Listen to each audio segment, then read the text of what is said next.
Good everything, family. Hello. Yes, we have Google is your friend, first of all. There is How not a single thing that you cannot discover and find out. And about I that? tell this to my students from editing audio and video to figuring out how to turn your camera from this way to that Teach, way. teach. You Just said it was going to be easy, and I you were did. as good as your I word. know. I know it's easy because we've been doing this. But good morning. Hey, good afternoon, good evening, wherever you are in the world. Nubians, Good especially, everything. love Good you. everything. Good Hi, everything. Dr. Carr. Hello. Hey, Professor Hunter. Hello. This is our second remote broadcast, second of many. Well, first of all, I've been enjoying your videos on the soon to be departed Twitters where you've been Do sharing. you think it's going somewhere? Everything's going somewhere. You know what? That is the answer. Yeah. No, that is the answer. That is the answer. The brother, I was in the elevator with an educator last night. We were talking, and I said, "So what happens when Twitter is gone? What do we do before Twitter?" And the brother said, "We just be." I said, "You know what? That's the answer." This damn hotel, like he's going on and off. That's all But right. yeah, It's all that's right. good. We'll Yeah. talk about it in a minute. But yeah, Yeah. go ahead. Yeah. Yeah. No, so you're in Philly. You're in Philly, Philly, Philly. Love it. Yes. Because we The need home. black teachers. We need black teachers We in this. need black teachers. So Shout out. you had us in the museum. Like is this on the street? The Catto. That is a yes, a couple of places, and this is we're just beginning to inch out. I got my phone upgraded so I can get a better picture. So I was just coming from, and now I can tell because it don't matter because it's over. But I got here 4 in the morning Friday. The conference started. We'll talk about that in a minute. And Friday morning, and I helped open the conference Friday morning with a libation, and then we had a panel of 4 young brothers who are teachers. We'll talk about them too in a minute. So I don't like paying people to ride. And I lived in Philly almost 20 years. So when I got off of 30th Street Station, named for William Gray, Congressman Gray, the hotel I'm at, which we're also going to talk about in a minute, what it used to be before it was a hotel, is on the other side of City Hall. So 30th Street is a few blocks, more than a few blocks from City Hall. So I just walked because I wanted to go see Octavius Catto. I'm not scared to walk the streets of Philly at 2 o'clock in the morning. That's just how Well, so, I mean, and I, you're but, also and it's, you're also not a vulnerable looking dude. For Well, I had the my every hoodie now on. and So find out. basically, I'm part of the local color at that point. Right. So but I walk and right there on the south side of the Philadelphia City Hall is a beautiful statue, and we talked about this a couple of years ago of Octavius Catto, who of course was the principal of the Institute for Colored Youth, which became Cheney University. Shout out to Cheney University and one of its graduates who I got to spend some time yesterday swapping teacher notes with, Joyce Abbott, the sister who, of course, Quinta Brunson named Abbott. Just a thoroughgoing Philly teacher, principal, as beautiful a spirit as you can imagine. Have you talked to her? Yeah, I I have imagine not. you have. Now every time we meet, I'm writing down a name and then I'm reaching out. And No, the reason I asked because I'm still catching up. I'm listening to the show live now, and I catch up on Sirius. I didn't know you may have talked to her. So I mean, she and Vincent Hughes actually helped open the beginning plenary of the conference on Thursday night when I was still in D.C. and they had started. But of course, State Senator Vincent Hughes, who's exactly. married to Cheryl Lee Ralph. Exactly, which is why I wondered if you hadn't already talked to her because I know y'all all tight. That's what I'm saying. I didn't know. Wait, did you talk? So anyway, yeah, but of course Cheney, where she went to school, got her master's, and she spoke out there. We were talking about that. So I read the remarks you gave at Cheney in the black newspaper, the local black newspaper, the Philadelphia Inquirer. I'm sorry, the Philadelphia Tribune. And so we were sitting there talking. But I brought all that up to say that one of the schools she graduated from, used to be known as the Institute of Colored Youth. It was founded in 1837 here in Philly. And of course, that's why Cheney says it's the oldest HBCU, because technically it began life in 1837. Lincoln is about almost 20 years later. And Wow. so the two oldest HBCUs in the country are in Pennsylvania, Cheney and Lincoln. Anyway, the principal of the Institute for Colored Youth was Octavius Catto, who was murdered in 1871 after he had left school, closed school to go vote. And these white boys caught him in South Philly and murdered him. And so many, many years, he's a legend here. His funeral at the time was the largest in the history of the city. And Catto, he was a baseball player, he was a scholar, he was a civil rights leader, he and his wife, just very important figures. Anyway, there's a beautiful statue of Catto on the south side of Philadelphia City Hall. And before I went to the hotel, I know I wanted to stop by and pay respects. So I just walked from the train station, came down, I snapped that quick picture, and then came on down to where I am now. As you sit and I just was thinking about 1837 being Black. And I think we should spend time like, just like, because we can tap into that energy, right? Oh, no 1837, most of y'all's cousins and friends are in bondage. So for you to be able to go to school, meaning you could read, which was also illegal, punishable by death, right? Yeah. To have the freedom to go to school in 1837. But to be an educator in 1837 means you had to have knowledge before 1837, at least 10, 20 years of it, right? So what did that look like in 1817 and 1827? You know, I'm just thinking about how remarkable this Catto, this Dr. We're going to call him Professor Catto. Oh, he's definitely Professor Catto, no question. To first of all, have the knowledge and then the audacity to vote, because I know he must have known his life would be in danger. Not like you on the streets of Philly at 2:00 in the morning. Because my life is probably in danger too. Philadelphia got all kind of crime waves, but our life's in danger being alive. Yeah, well, that's true. But you know, somebody has to around and find out. But that being said, and find out. that being said, you know, to go vote anyway, to go do it anyway, when you know there's no real hope, sustainable hope. You still got people in bondage, and you went and voted. You know, or just coming out of bondage. We're in Reconstruction. You went and voted, and folk are lynching folk and murdering people with impunity because there's really no law to protect us. And you went and voted anyway. Some remarkable people. And, you know, I wanted to start today because people have been sending me these clips because Jon Stewart, and I actually talked about Jon Stewart. He's been making some sort of tour. He was on Jimmy Kimmel the other night, talking about, you know, and he said some profound stuff, including I'm Jewish and I get called the anti-Semite because I think what's happening to the Palestinians is wrong. And I was like, okay, Jimmy, because you know I can't say that, but you could say it. And now that's a good position for him to play. Yeah, that's a good position for him to play. So why aren't more people playing it? Well, I mean, whiteness is a hell of a drug. I mean, it's kind of hard. I mean, we know why.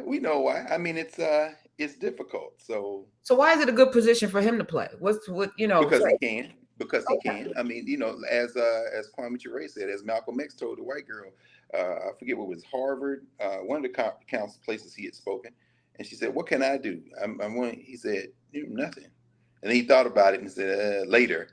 And like Kwame wrote, what y'all can do is go to your cousins, go to your family, go to your friends. It's not my job to save you or to plead for my life. But let's watch what Stewart is saying, because this is a little bit different than him taking on a community he was born and raised in on a political question that, quite frankly, is much more common than people think. People think, well, Israel, you know, everybody thinks the same. No, Zionists and settler colonialism in Israel is the same as settler colonialism in the United States. It isn't about being Jewish. It's about taking people's property. And there are a lot of Jews in Israel and in the world who are anti-Zionists. And that is a conversation, a debate that they've had. In fact, I read something yesterday, maybe it was the Wall Street Journal, back from the political dead prime minister, Bibi Netanyahu.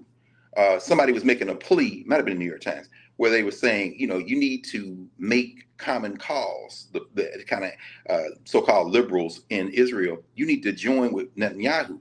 Why? Because if you don't, he is going to ally more closely with the hardcore extreme settlers in the minority parties in Israel, and it's going to be worse for the Palestinians. These are the Hobson's choices, which is no choice at all.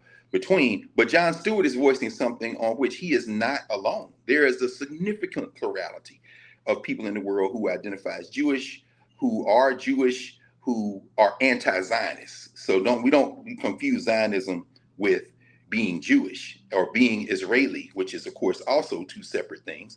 And so it's good that Jon Stewart can enter that conversation, because that's not you or me. And it's not Black Jews. Right. And it's important that he enters it, right? Absolutely. So I wanted to play, because there's a bunch of clips. He has a show called The Problem with Jon Stewart, where he tackles everything from the burn fields in overseas that are killing our soldiers, to opioids. And he touches on this here, because I think, and this is, again, I've been really thinking about moving forward and how to shape content.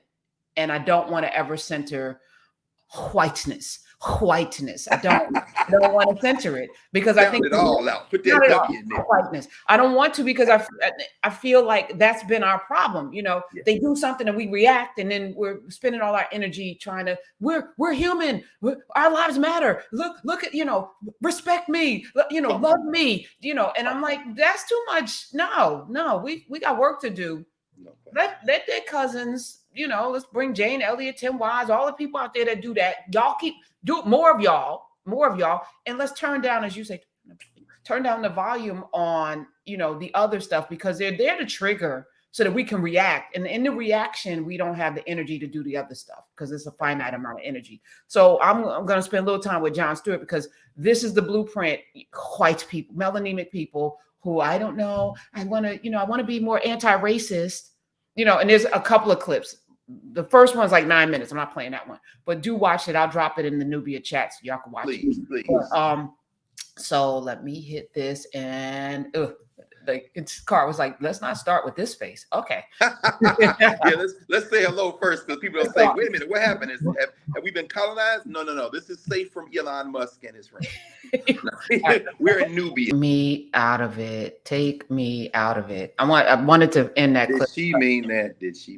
She meant that. Is she at Princeton? Yes. Take us out. She meant it at Princeton. I mean, you know, Cheney is hiring. Take me out of it, with all due respect to the ancestor who I have the utmost respect for. This is a lot more complicated than that. Oh, I see what you're saying. Okay. Yeah. You should probably say it with your feet. Yes. Ooh. So a couple of things. First of all, that's me. No, I mean, and this is important because extremely important. We signify a lot, you know, because things feel good. Don't we? That's especially when they're Nobels and MacArthur's. You're saying something. I'm just saying. Okay. Well, say what you got to say, Dr. No, Carson. I'm just saying. I mean, it's all fun and games until you got to put some skin in the game, right? I mean, skin is in the game.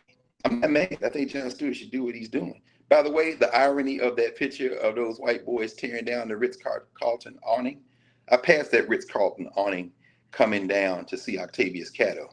Octavius Catto, in that statue on the south side of City Hall, looks down the boulevard. By the way, on the left hand of that boulevard, about 2 blocks down, is Sigma Sound Studios, which we were talking about. That's the sound of Philadelphia right there, that boulevard. But the first thing that Octavius Catto statue sees is the awning of the Ritz-Carlton. That's where the white boys were on top of that car. It's about maybe 50 feet from the Octavius Catto. So the great grandchildren of the marauding white boys that killed Octavius Catto stomped and tore down that awning, and they were just having a good time, as they were the day they killed Octavius Catto, who was by the way armed that day because he knew he was going to run into those marauders. Yeah, that's what they do. Oh, that's also the boulevard where they have the Mummers Parade. That's where they dress up in blackface and sing "Oh Them Golden Slippers," a song that was composed in part by a black man, James A. Bland. Oh, them golden slippers. Oh, them golden slippers. They got banjos. They were so criticized for wearing blackface, so they kind of lightened it up, put different colors on it. But it's a minstrel parade, the Mummers Parade. That's the same boulevard. It's a beautiful thing, this city of brotherly love and sisterly affection. Well, I wanted to center this because, you know, what Jon Stewart, I think, did masterfully was show the role of media.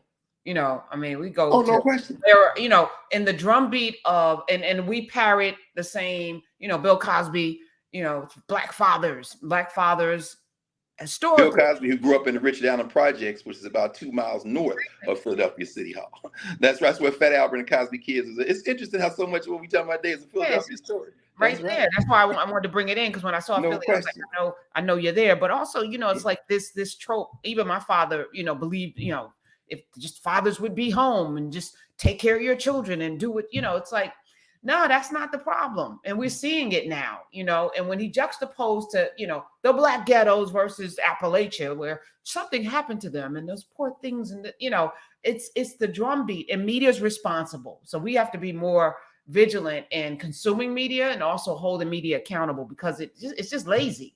It's just Absolutely. lazy on some. It's not as evil because I don't even think the people who are parroting this know what they're doing. Somebody is writing a script for them in the teleprompter, but we have to be more vigilant and turning it out and holding them accountable. So Absolutely. that's I'm gonna Well, drop. I mean, let's stay in this conversation. I think this is a perfect way to frame it.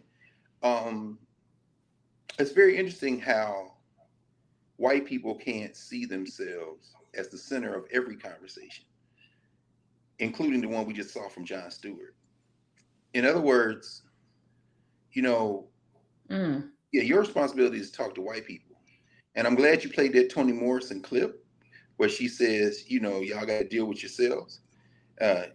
She told Charlie Rose in a very famous clip we've seen many times. But let's be clear, Brother Stewart, you should be talking to white people, but don't mistake what African people have been saying as some plea to you.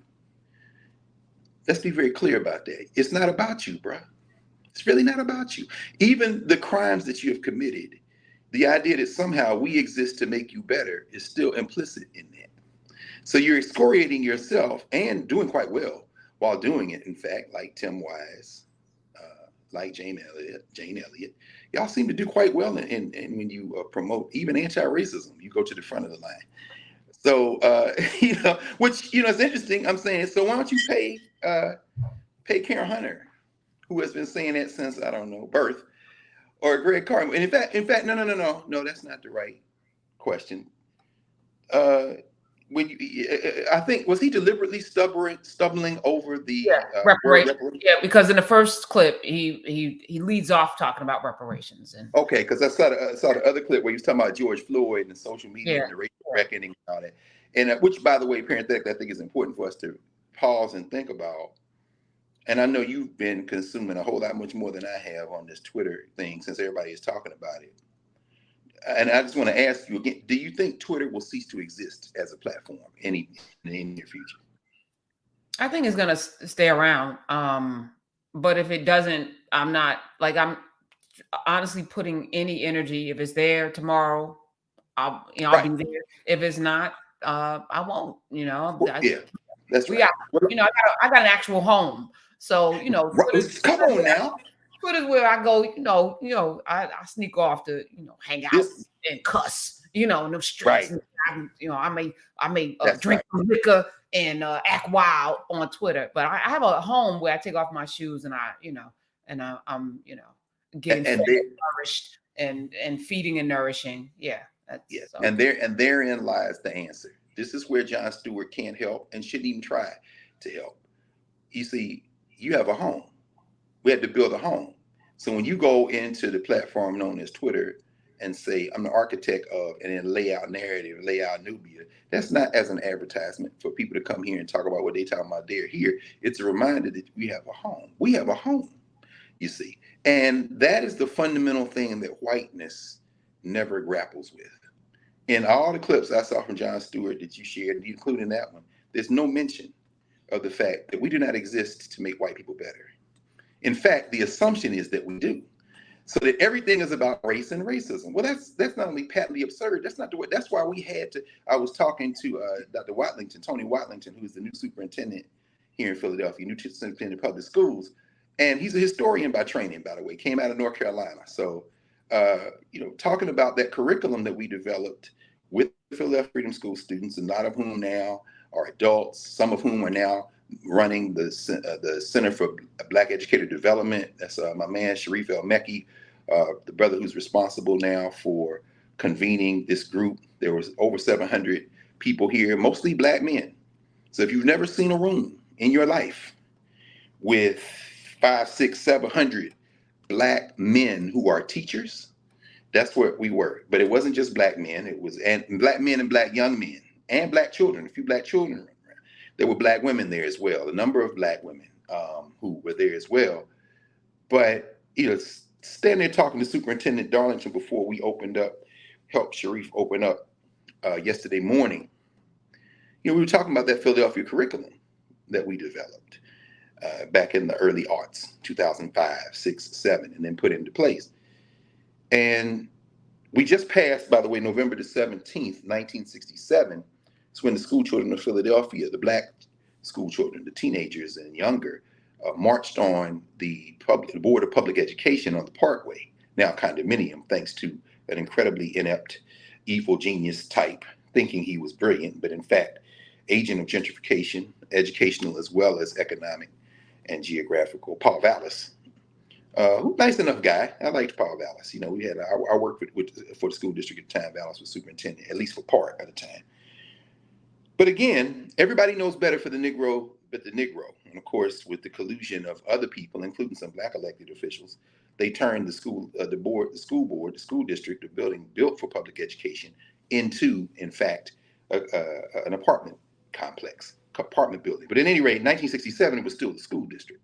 And the students marched out of their schools, the various high schools of the city of Philadelphia, led in part by a young brother at a Germantown High School, became a state legislator in Pennsylvania, the legendary David P. Richardson.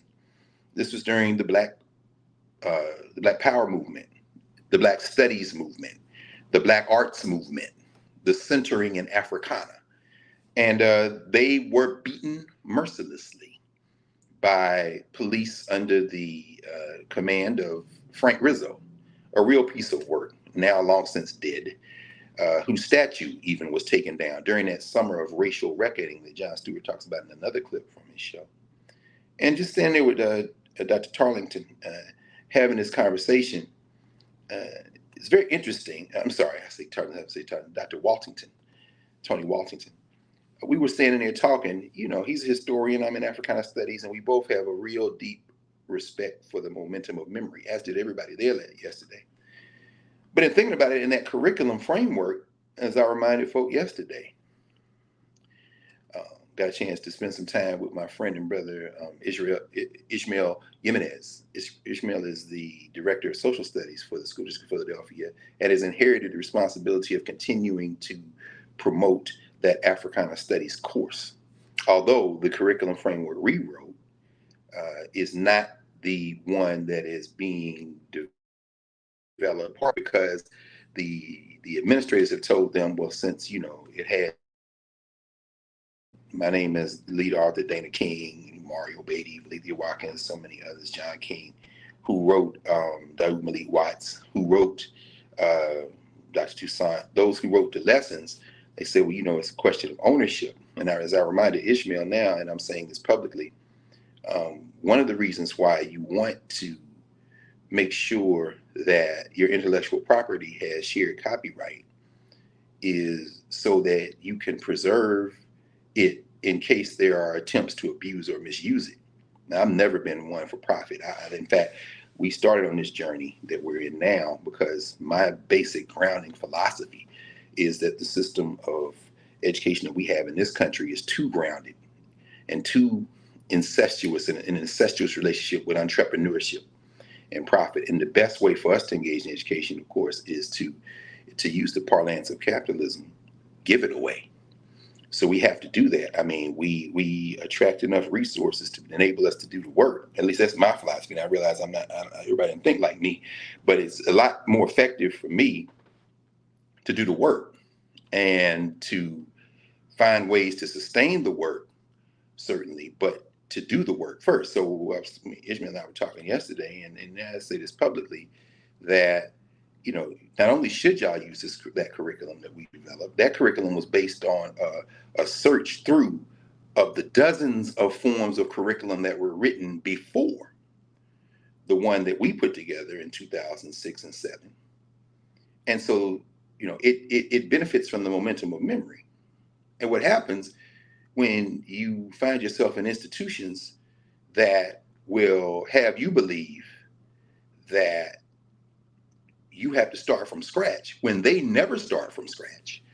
And as I used to tell the students at Howard every morning when I would come into class, after having gotten on the 4:52 a.m. train from 30th Street Station and gotten off the train in Union Station in Philadelphia, in Washington, D.C. at 7 a.m. and then take the metro up to campus and stay all day and then get back on the train at 10 p.m. and get back to my place in West Philly somewhere between usually about 1 a.m., maybe quarter to 1 a.m. Every morning I get up in the city where they made up America. And I take the train to the city that they made up for America. but they're both made up. But I live in the city where they made it up. This is where the criminal enterprise intellectual architecture was put together, even as the financial dimension was chiefly New York. And the brain trust of how to keep us in place to build it was south, a little bit farther south, places like Charleston, places like that. But at any rate, the whole process of using the momentum of memory to keep your structure in place relies on you having this grounding myth, this myth making. And of course, Philadelphia is the place where they really put in place the myth making that persists to this day. Something we're going to take a jackhammer to for a few minutes this morning, just because it's a fun thing to do, and it's necessary to remind us of that. And as Ishmael and I were standing there yesterday talking, and you know, as I mentioned the curriculum again to Dr. Waltington, when you are dealing with education, you must bring that same momentum of memory to bear for yourself, because if you don't, you will end up being a kind of supporting actor in somebody else's narrative. And what we saw there with Jon Stewart is a powerful reminder that even when you are doing good, you somehow see yourself as a star in your own show. Well, that's not building a world. That's not building a quote unquote multiracial democracy like what we're talking about here in the United States. What that's doing is enhancing whiteness to maintain the hierarchy. Now, you don't like the world as it is because it's inequitable, it's unequal, but even that language bespeaks a relationship between human beings that won't be fundamentally renegotiated. It will just be altered in some ways to alleviate the suffering of people, but at the same time, keep that structure in place. So a couple of things as we kind of enter the conversation. When you think of structures, you're thinking of things that we are thinking of things that we often take for granted. The structures seem to be invisible, but they shape everything we do in our lives. So yesterday morning, and again, this is the convening of something called the Black Men Educators Convening, rather than conference. In other words, we're bringing folk together to have conversation. It's really quite something, because we're talking about education as a fundamentally subversive act. So this conference that opened Thursday night with the board chair of the Center for Black Educator Development, Winston Cox, and Robert Simmons, who opened as well, and had that discussion, opening conversation with State Senator Hughes, as you said, Professor Hunter, and the acting Pennsylvania State Secretary of Education, and Sister Joyce Abbott. You know, that conversation then emptied into Friday morning. And the first thing Friday morning, Dr. Watlington gave some remarks, and they asked me to open with libation. And in my libation, I kind of did what we do in this space. And I reminded them that this libation, in fact, is anchored in that curriculum framework. So after asking folk for permission to continue, you know, I talked a little bit about that momentum of memory and how in our Africana Studies framework, we have to remember, and that is how we distinguish between the social structures, the political, economic structures, the cultural structures we find ourselves in as human beings in any time and moment, and who we are to each other while operating in those structures. So the structure Jon Stewart is talking about is the social structure. And in that moment that he played the clip from Toni Morrison talking to Charlie Rose, she is talking as an African person in the social structure, responding to the social structure, and then saying that this structure must change, and it is up to those of you who created the structure and operate the structure and benefit from the structure, whether it be Charlie Rose on PBS or Jon Stewart on Apple TV, to take a jackhammer to it. Now, we will help, but we're not helping because we believe in the social structure. In fact, quite the opposite. We're helping as an act of self-defense. And so when we hear Jon Stewart, and I wrote it down, that's why I was kept looking down. And of course, I got to get used to looking on this. What did I write? I was looking at the Jon Stewart notes, and I think I moved them to make the point. What did I do with the, oh, here we are. He said, white comfort versus black survival. Yeah. Black survival is the origin of all of our resistance. We have to survive, but also black thriving. So this isn't about opportunity. It isn't about opportunity. In fact, in another of the clips, that you shared. I saw Viola Davis say, you know, the only difference between black and white people is opportunity. I'm sorry, sis. With all due respect, opportunity for what? Turned down for what? I mean, opportunity for what? And it's the what that gets obscured. You know, what are we trying to do? What is the we? And so yesterday morning, you know, I said, you know, one of the things we have to do is establish who is the we. That's why we had to create a governance category. Who are we to each other? What is the we in that we're having? The building I'm in right now, the conference is downstairs here. This is something called the Philadelphia Savings Fund Society building. It was the first major skyscraper built on the European model style in the United States. It is considered one of the great architectural designs in the United States. It still has the PSFS sign on it. If you come through Philadelphia, if you're driving through or see the train, you see downtown Philadelphia, you look, you'll see a big red PSFS. That is the Philadelphia Savings Fund Society building. That hadn't been the Philadelphia Savings Fund in a number of years, over 30 stories tall, all the building. I mean, you got still got the vault downstairs in the lobby. It's a beautiful building. And of course, this huge conference is being held right downstairs in these massive rooms, this kind of thing. Well, it was started in December 1816. A cat named Raquet, who was born in the 18th century, 1784, started this as a deposit bank for poor and working class people. If you grew up in Philadelphia in a certain age, up through like the 1970s, 80s, if you were a school child, they would have you open your bank account at the PSFS with pennies. And I don't know, Professor Hunter, I don't know if you remember that. I certainly remember in school where the teachers would come, or somebody would come from a bank, and it would give you a little passbook, and you could put your little savings in. I don't know, because see, you've been a businesswoman since y'all ran the store with your father. So I don't know if you did that. No, I mean, we had, you know, candy sales that we had to go and, you know, knock on people's doors and we did that, yeah, sell candy, but I don't remember that. I mean, okay. There are Nubians here, and then later in YouTube, there's going to be an army of people who do remember it. Some of y'all, and the folk in Nubia, was it a northern thing, a southern thing? Was it like which bank sponsored it?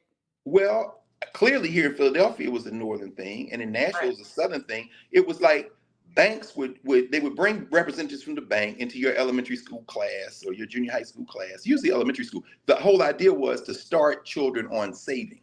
So they would say, okay, you put your deposit in. We're going to open a bank account for you. So you might have 50 cents or a quarter or even pennies or $1 or $2. And then you get your savings book and you put your name in, how much money you deposit in. When you go to the bank, that's your book. That's your record. They call it a passbook. Yeah, no, my daddy did that for me. Like, so I remember going to the bank every Saturday morning with my father. Yeah. And we, you know, and I've never heard this story. So you had your own account. Yeah, and I actually have the passbooks because when he passed, I went through his stuff, his record keeping. So he kept every passbook from Howard Savings Bank, and you know my name on it. So I kept it. So you did have that, no question. I had it, but it didn't come through the school. Okay, well, see, that's very interesting. And I think that's the avenue of study. And I'm thinking about Julia E.K. Welker, who wrote a 2-volume history of Black economic progress and banking. I'll have to go back and look. I'm quite sure it's been written about. Of course, in this city, Citizens Savings, not to be confused with Citizens Bank, which is now colonized all of downtown. Between the train station and City Hall, I must have seen 3 different branches of Citizens Bank in the huge building. Citizens Bank, by the way, is the name on the ballpark where the Philadelphia Phillies played, and took that ass with them from the Houston Astros, which I was only so happy to remind the folks of yesterday morning when I was on the panel with the young brothers. I was just kidding with them because Meek Mill, they were bringing up Meek Mill as an example of a rapper whose lyrics they use with the young people here in Philly to translate, to build a bridge toward the Sonia Sanchez's and the Miri Baracas. And I was like, yeah, Meek Mill, he did that song, Dreams and Nightmares, is it? Yeah, at the World Series, right? Yeah, that's where y'all got that beating from Dusty Baker in there, right? He was like, ooh, I said, hold on, I'm not set tripping. I'm a Baker fan. I don't give a damn about none of the teams. I ain't been to a Nats game since they got rid of Dusty Baker. But I'll go back now that they play the world champion Houston Astros. And so we were laughing about that. But I'm saying all that to say that the prospect of saving money, Citizens Savings Bank, not to be confused with Citizens Bank that now is colonizing and got their name on the baseball stadium. Citizens Savings Bank was founded by Richard Robert Wright Sr. Richard Wright, as I called his name in libation yesterday morning, Richard Robert Wright came out of Cuthbert, Georgia. His mother, Harriet, walked he and his siblings out of the country into Atlanta, Georgia, where they started school during Reconstruction in a railroad car. And it was Richard Robert Wright who, as a little boy, when General Oliver Howard came to visit during his tour as head of the Freedmen's Bureau, he's in Atlanta, and he asked these young black school children, learning their letters and numbers, what would you like me to tell your white friends in the North? Not to say he's a Jon Stewart figure, but again, about him. And Richard Wright put his hand up and said, tell them we're rising. Tell them we're rising. He became known after that quick rejoinder, off-script rejoinder, as the Black Boy of Atlanta. The Black Boy of Atlanta. He grew up to found a little school still around today called Savannah State University, and then moved to Philadelphia and started a bank. His son, Richard Robert Wright Jr., became a bishop of the African Methodist Episcopal Church, and Richard Robert Wright Jr.'s daughter, Richard Robert Wright Sr.'s granddaughter, Ruth Wright Hare, became a principal, teacher in Philadelphia, principal in Philadelphia, and then over to school board, Board of Public Education in Philadelphia. And when she ascended to that rank, she led the charge to make the motto of the school district of Philadelphia at the time that she was in that command of leadership. Their motto, the motto when I joined, in fact, the school district as an employee, was "Tell them we are rising." That was her grandfather's statement, as he told General Howard. Why am I bringing that up in the context of what I'm talking about now? Richard Wright's bank, Citizen Savings Bank, also had a program where children could put their money in the bank. Why? Because you're teaching, they said you're teaching thrift, you're teaching discipline, you're really teaching control of your life. This is institution building. So whether it be your father opening an account and you putting money you earned into it, whether it be them coming into the schools and saying, here's your first passbook, you put your little money in from wherever you get it, allowance or ruffling through pockets or doing whatever you're doing, you put this in the bank, and then you continue to build. What you're teaching is the ability to self-determine, to determine your own fate, your own life. And in this building I'm in right now, which used to be the Philadelphia Savings Fund Society building, where the passbooks that they gave to children were actually almost like a plaid cover. They had a plaid paper cover on the passbooks they gave to the children that were red, blue, and white in honor of Reverend Henry Duncan.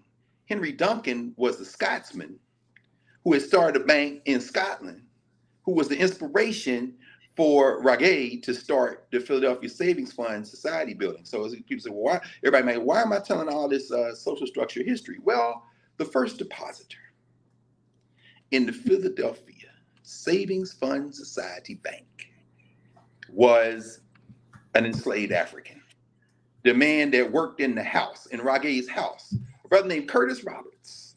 Curtis Roberts worked in the house. And I love the way they narrated in the social structure. They will say an employee, a manservant. Henry put his money in this bank long before this building was here, and they were renting property. Curtis Roberts put his money in this bank. And as I told him yesterday morning, I said, when I worked for the school district, when I was the technical title was, they called me the first scholar on race and culture for the history of the school district of Philadelphia. Basically, it made up a title for me because they didn't know what to do with me, which was a beautiful thing. I got to do with pretty much whatever I wanted. But my boss, Dr. Cassandra Jones, who was at one point the associate superintendent and then the superintendent of schools in Baltimore, as she left Philadelphia and is back here in Philly. She sent me because I told them yesterday, for a lot of black people, they hadn't been in here. I told them when they were remodeling this building to turn it into the hotel, this was around 1999, 2000, Cassandra sent me to the library. She said, because we heard some rumors that the first person to put money in this behemoth, which at one time was the largest savings bank in the country, was a black man. So let me go find out. And sure enough, I found Curtis Roberts. So we had to lift his memory yesterday. And he put $5 in this bank in 1816. You can imagine what is the interest on $5 US from 1816. But I'm saying out to say that there's always a governance story. Now, Curtis Roberts wasn't putting his money in this bank to help Condi Rage. I'm not doing that for you. I'm doing that for me. You saying I'm doing that for me. And so, Jon Stewart, with all due respect, when you show clips from Claude Anderson, it says, America's problem is the burden of slavery. Facts. But then Viola Davis said the difference between black people and white people is opportunity. Opportunity for what? Then you show Sister Soldier taking me back the other way and say, it's not what white people say, it's what white people do. Then yeah, that's a little bit closer to a critique. And then you put on Chris Rock. He says Chris Rock's a brilliant comedian. No, Chris Rock practices the art of irony. So he says, it's not a one of y'all would change places with me, and I'm rich. This is what Clyde Taylor calls Ethiopicism. In other words, you raise the irony of the fact that there's nothing I can do that would make you see me as human. So what I do is continue to remind you of that. And in your nervous laughter, which turns into full gut laughter because you realize that there's nothing I can do about it that will threaten you. Well, at that point, what I'm basically engaged in is just showing you the irony. Basically, what I'm saying is, look at me, I'm trapped. And you're like, right, because it's like, oh, he's trapped. Is he going to get away? No, he can't get away. Oh, I love this guy. Great comedian. Why? Because you can't escape. You pointing out that you are trapped doesn't get you out. Now, I tell you what might make people nervous. When Dave Chappelle shows up and you say, wait, should I laugh? Should I not laugh? Wait, is this guy don't care what I do? Oh, this is a problem. Why? Because he don't care. You understand?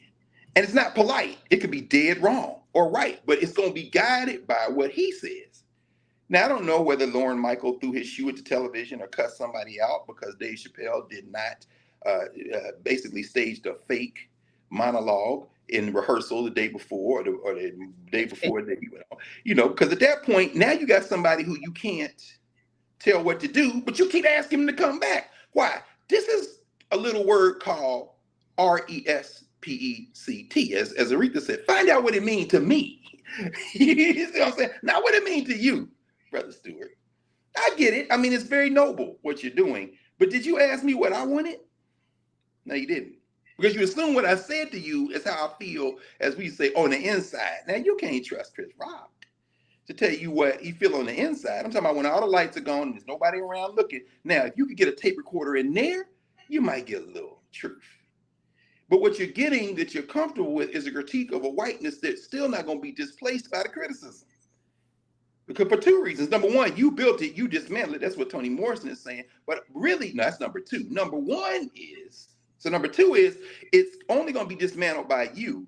But number one is the way we help you dismantle it is to take back our power from it.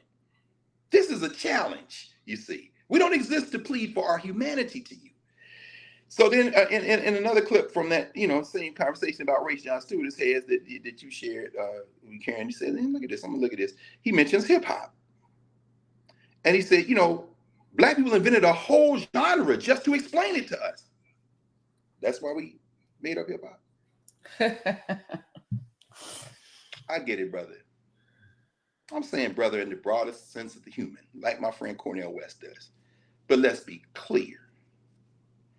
I would much rather think of brother in the sense of the Doobie Brothers. You don't know me, but I'm your brother. I was raised here in this living hell. You don't know me, but I'm your brother. I was raised here in this living hell. Yeah. What does he say? Very soon the time will tell. Yeah. You don't know my kind in your world. That's the second part. You don't know my kind in your world. Very soon the time will tell. You don't know me. You don't even want to know me. And you, Michael McDonald say, telling me the things you're gonna do for me. All right, yeah, really? Mm-hmm. I ain't blind, but I don't like what I think I see. Taking it to the street. That's when you get scared. You can talk all that smack that you want. I'm sure for free on Apple TV. I'm sure they're not paying you. But you don't know me, but I'm your brother. I was raised here in this living here. I was raised in this social structure. Where Curtis Roberts' money at? Because the record of Curtis Roberts peters out.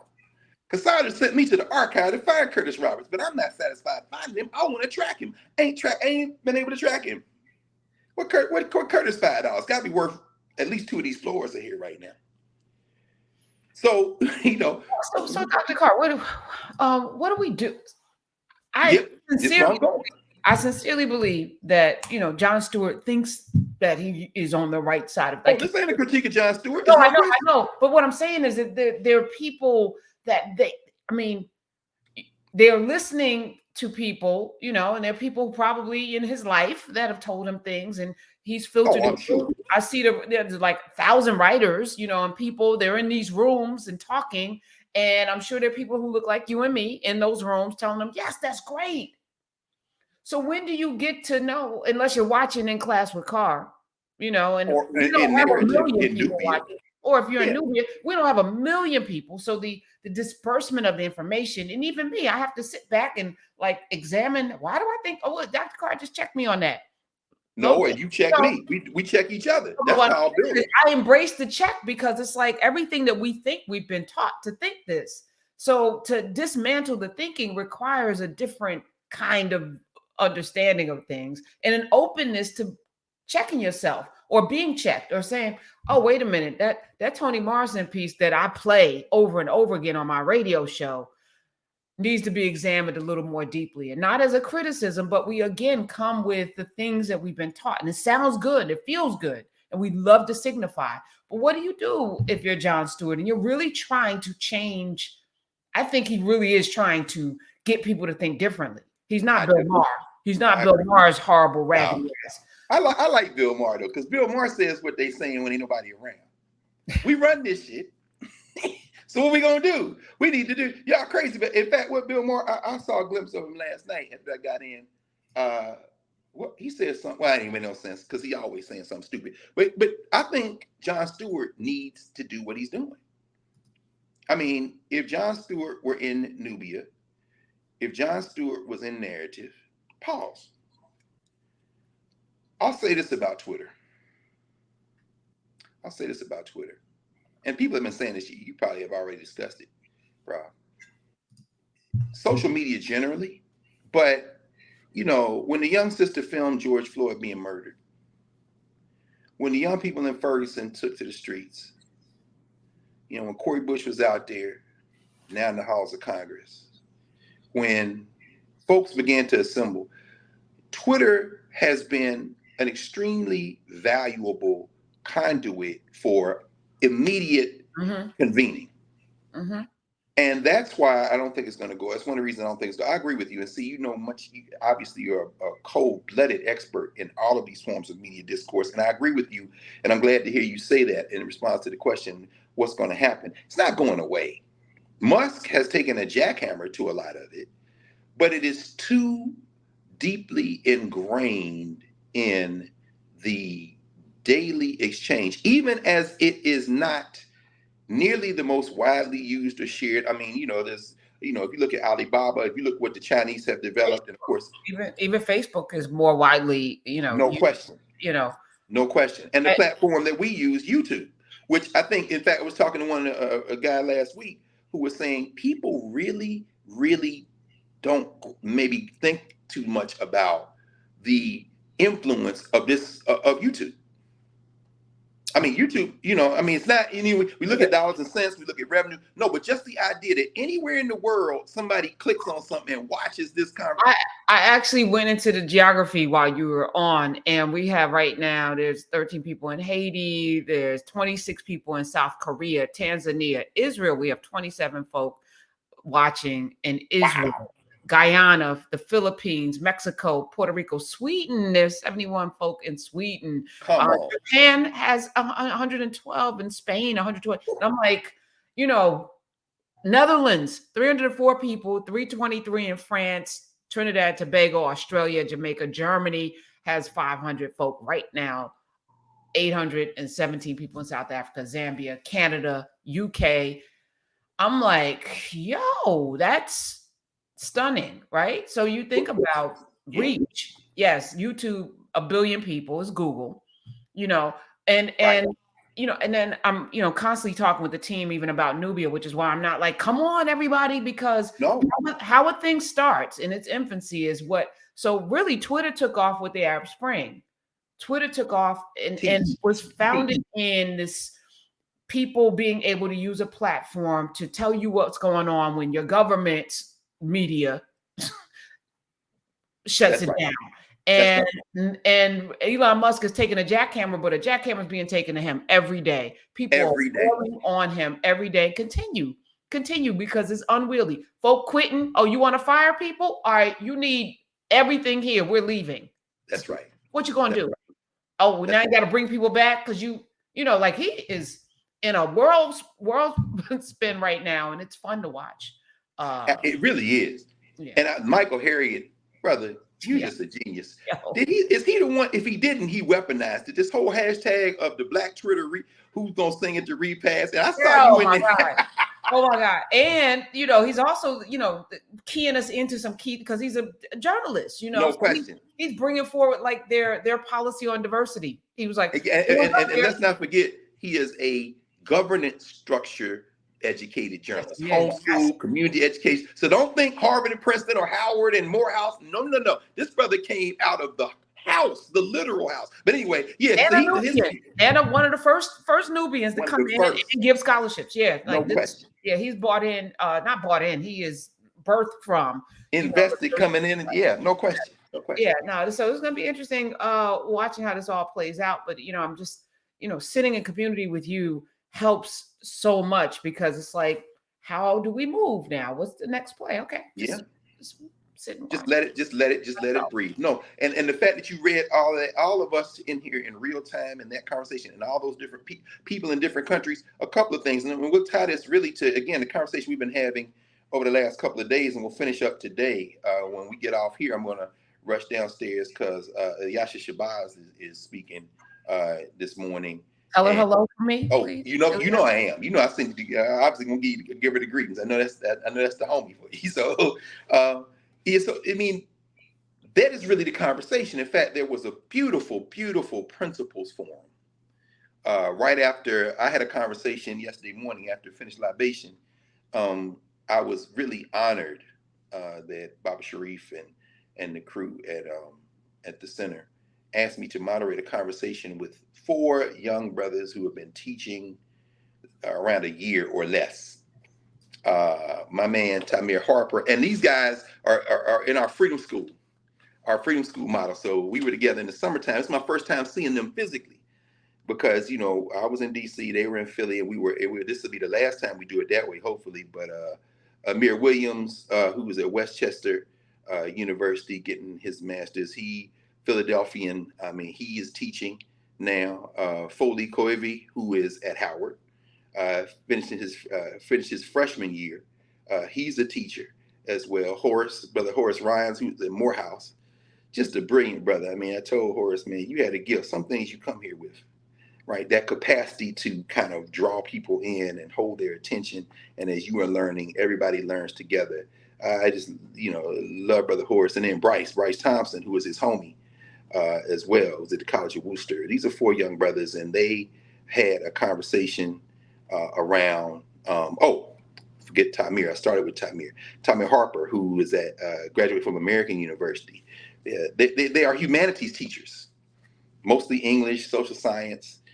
So humanities and social science teachers, and they were talking about the lessons they had learned and are learning and how to make the connections. That's why they were talking. One of them had mentioned Meek Mill, and that's when I kind of made that joke. But they were talking. I mean, the themes that came out, and these cats are like 19, 20, 21, 22 years old, and Black men who are teachers. And one of the things I asked them, I said, now, who influenced you as a teacher? I said, not necessarily a classroom teacher, which was a beautiful thing to hear a couple of them talk about their fathers as teachers. That is often the illusion that there are no black men in the community, or very few black men. It doesn't necessarily have to be your bloodline father either. A lot of that came out yesterday. I mean, I must have had 50 separate conversations yesterday, and then bits and pieces of others with educators, women and men. Mama Toya, shout out, Nubian. You probably hear this morning. You may be dipped out of the conference to come in and be in, because Mama Toya, when I tell you, Prof, that the Nubians are here, all of the people who listen to you on Sirius, all the people in the global majority, I mean, everywhere we go, we talk about, as you read off those countries, the whole idea that, the world is here. The African world is here. Not just the African world, but the African world is here. So Mama Toya and two of her friends, sisters, they are Nubians. They call themselves the woke aunties. They've been taking pictures. The hashtag is BMEC2022, Black Male Educator Convening 2022. You can see, they just been tagging everything. And apparently she put the libation I did yesterday, I already dropped it in Nubia. Mama Toya don't be playing.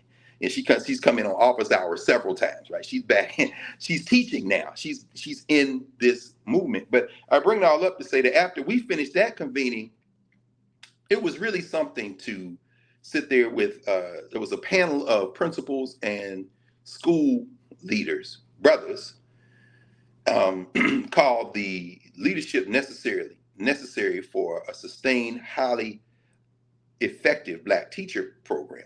Black teacher training program, how you can recruit people in. Because the other thing I asked the young brothers is not only who influenced you, but another of the questions I was able to ask them was, would your friends follow you into teaching?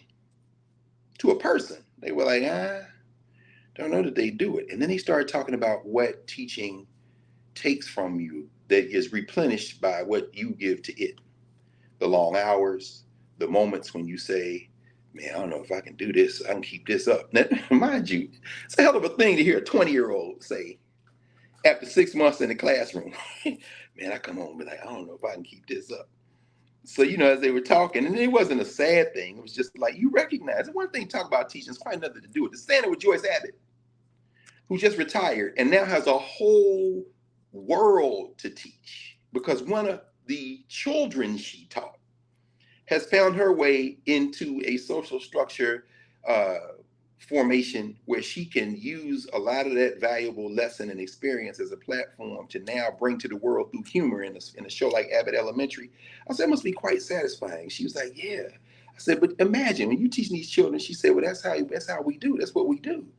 We don't know where these young people are going to end up, but you give them everything you have and you put the floor under them. Because she talked about this at Cheney when she talked, and she's been talking about this more and more now because she's in demand everywhere, coming out of her own pocket. And teachers do this. We know that. Teachers paying for students, if you don't have something to eat or if your family is jammed up. And she was saying yesterday, I didn't have it, but what else was I supposed to do?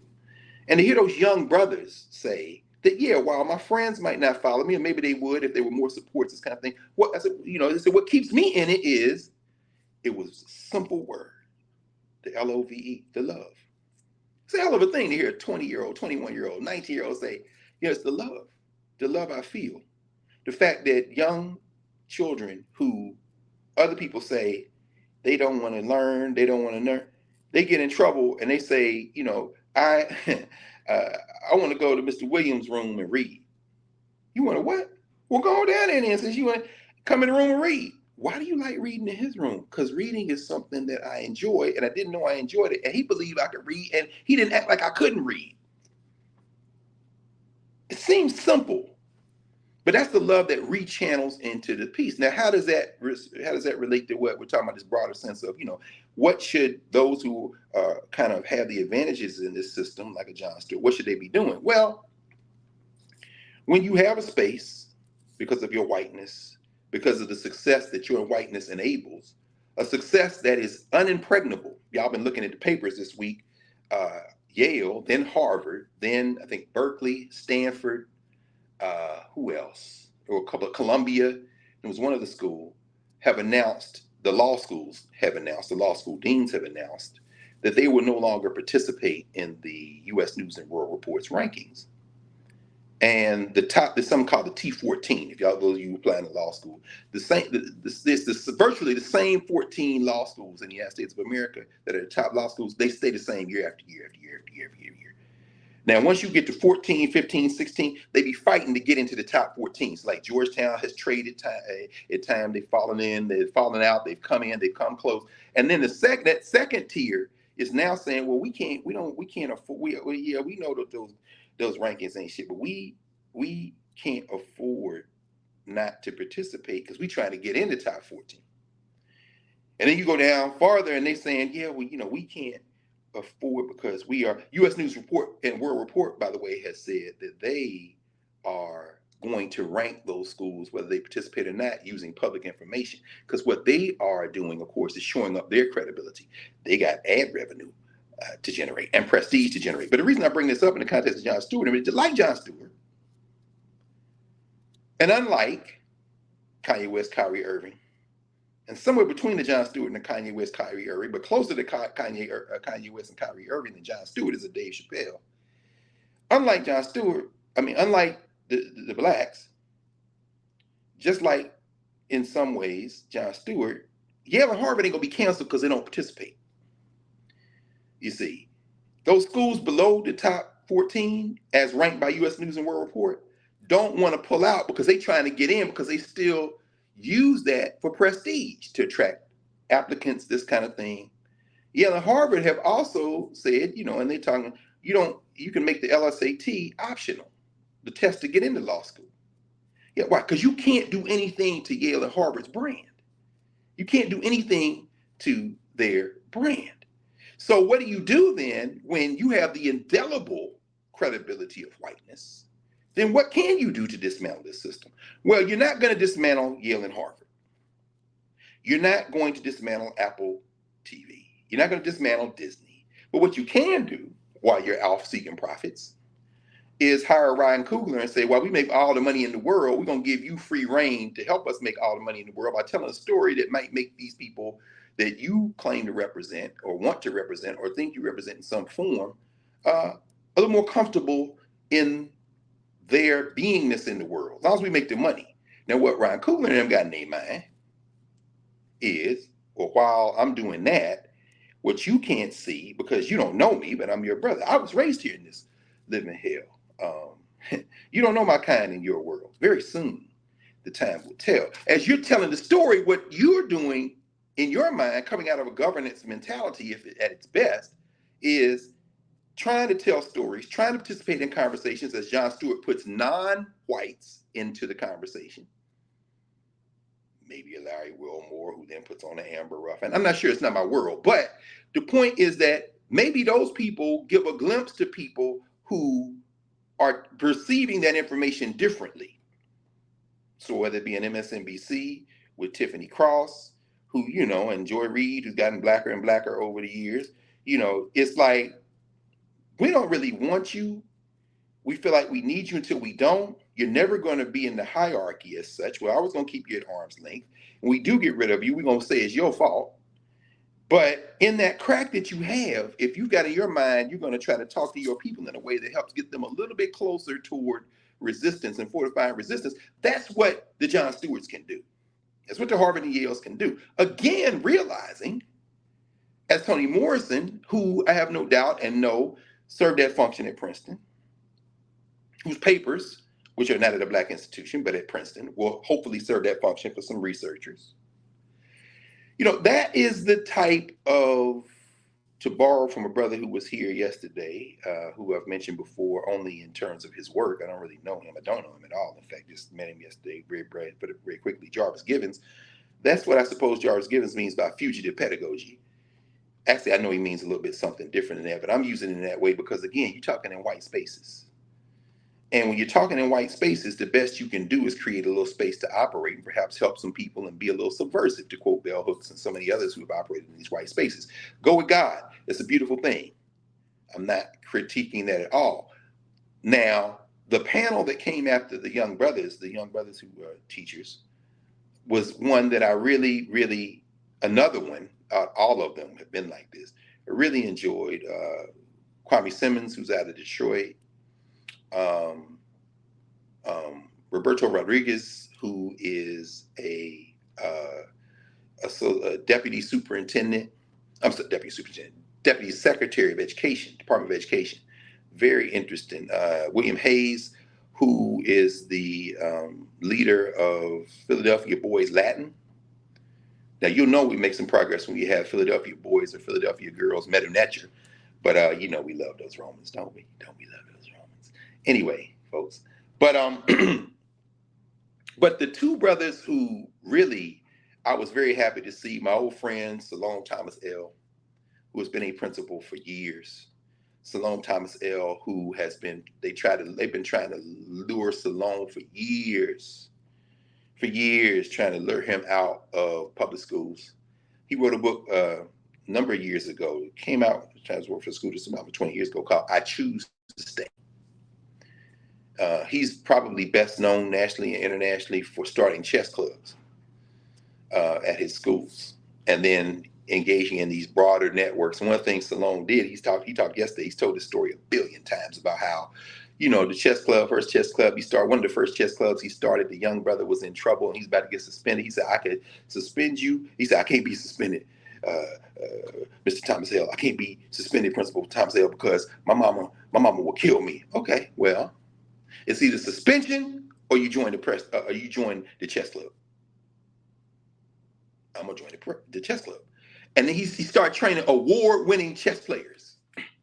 But Salome said yesterday, he said, when you see now, he said, I now have students who have children. And Salome said, when these children come, the grandchildren come, I'm still here. I choose to stay. Somebody got to stay. In fact, we need to stay. We need to stay. If we stay, that's institution building. And Salome has done all the circuits, CNN, you name it. See, he's been all over, you know, Good Morning America. But I'm still here. I'm not coming over there. I'll come do a residency. I'll stay with y'all for a month in the summertime. I'll go back. But I'm not leaving where I am. Very important. And then the other brother who made up the quartet of people who were commenting was a brother who I had never met personally, but, you know, we got a chance to meet each other. We really embraced, because I'm a big fan of his work. And he said something I'm going to talk about in a second, and that's Baruti Kafeli. Just a beautiful brother. He's retired like Salome. He killed me with this retired principal because it just freed him up from the building. And now he does work with teachers all over the country. Baruti, New Yorker, he talked about, you know, his influences being, including his brother who was principal of the Boys and Girls High School in Brooklyn. Just a beautiful spirit and brilliant brother. And he said something very powerful, a lot of stuff very powerful. One of the things Baruti said, in fact, because the other thing is, you know, I'm an inveterate note taker. So let me see what Baruti said. In fact, I might just read this little page here in a minute. But one thing, in fact, yeah, I'm just going, if y'all don't mind, I rarely do this because, you know, people often say, well, you know, that Carr, you're academic. Where are your books? And I said, well, I wrote enough to get tenured and I continue to write, but most of my writing is on legal pads. I got probably 10 books of pads. And at some point, you know, I'll continue to write, and I'll put some of this stuff out. One of the things I am determined to do, however, is do it in Black spaces. In fact, I was having that conversation yesterday with one of the other folks who presented, another sister who I, you know, haven't been able to spend a lot of time with, but have a lot of respect for, a young sister who's written a brilliant book on the Philadelphia public schools. Kamika Royal, Dr. Royal, and standing there talking with her, you know, it's like, I really enjoyed your book, and it's very important. You know, she's Philadelphian.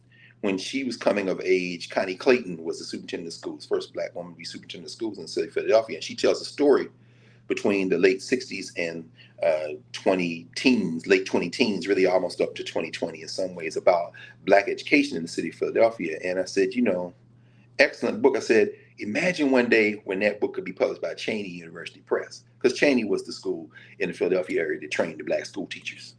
Kathy Adams' parents, who, you know, we saw Kathy at office hours. She, as we talked about during office hours 2 weeks ago, she and Andre Key at Claflin have put the conceptual categories, our Africana Studies framework, which she was very much an anchor part in helping develop, now is the anchor of the curriculum for the Africana Studies formation at Claflin University, which is major in terms of that outer spoke of the grounding foundation of our community work together. Kathy's parents, mother and father, came out of Cheney's Teachers College. They trained the black school teachers in Philadelphia and beyond. So I was saying to Kamika, I said, wouldn't it be wonderful if you could have published that book with a Cheney University press? She looked at me as only a black woman can look and said, wouldn't it? Wouldn't it be nice? Because see, a lot of these books that our scholars who are in these spaces, these white spaces are writing, are published at white university presses, because just like the T14 in the law schools, or the people trying to get into T14 who won't give up LSAT scores, who won't give up grade point averages, that is the structure, the reward system for them. So in some ways, they are, they find themselves in a social structure that lures them, too many of them, not Kamika, but I mean people who are colleagues and think, can lure them into a surrender of isolation.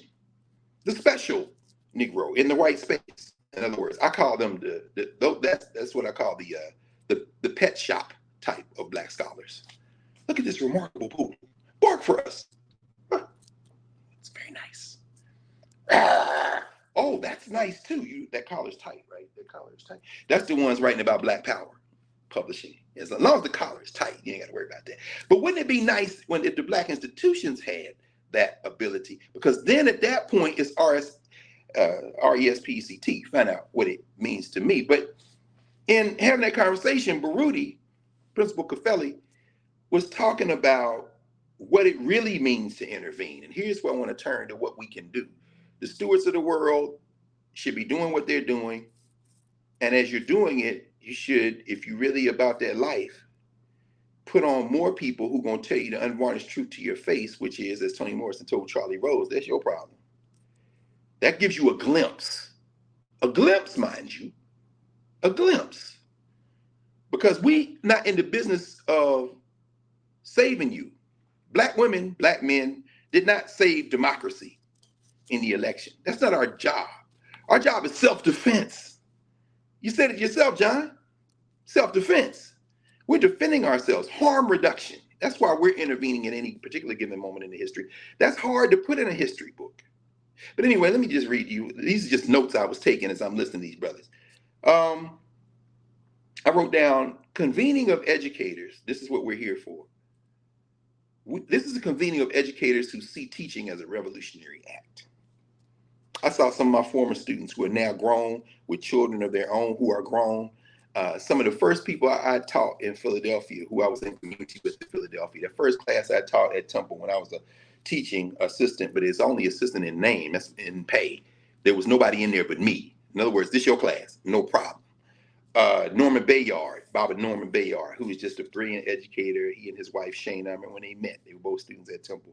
They now have, Niall is their oldest college graduate. He's in the sciences. I mean, both feet 10 toes down, as the young people say in the sciences. Brilliant young scientists, African-centered, every last one of them.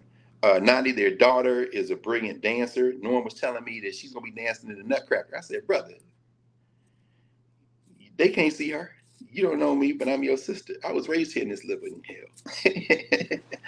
Oh man, y'all don't even know who y'all watching dance. Nandi, yeah, Nandi, that's Shaka's mother. Shaka Zulu. Y'all don't know nothing about that. And then the baby is like, I think, what did he say? 16?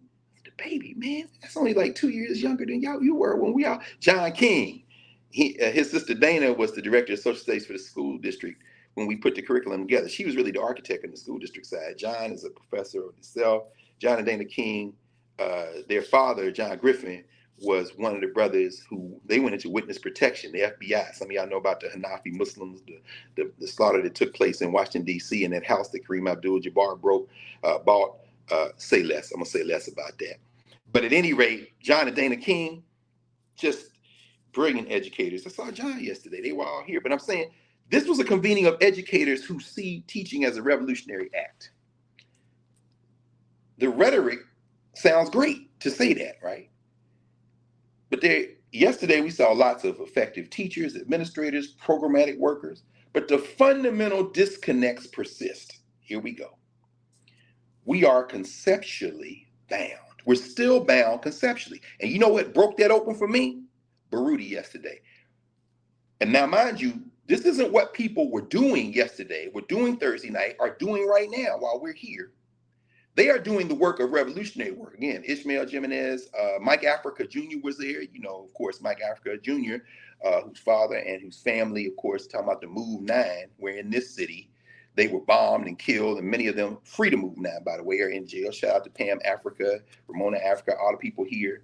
Mumia Abu Jamal, who still struggles. Baba Matulu Shakur, who has been given compassionate release because he had and has, like a lot of our political prisoners, the death sentence. And here's how they do the death penalty for people they don't want to put in the chair or put the needle in their arm. They arrest you, they convict you, and they lock you up until 5 minutes before you draw your last breath. Then they let you out so that they can absolve themselves. But you know what? You don't know my kind in your world. Very soon, the time will tell you telling me the things you're going to do for me. I ain't blind, but I don't like what I think I see. Taking it to the streets. Y'all going to keep with this compassionate release shit. But at any rate, Mike Africa presented yesterday. A lot of, just brilliant workshops all up and down. You know, I got to see my sister Shana Terrell, who we do the podcast, Building the Black Educator Pipeline the last Thursday of the month, every year, every month. My man Charles Cole from the West Coast, shout out to the Bay Area.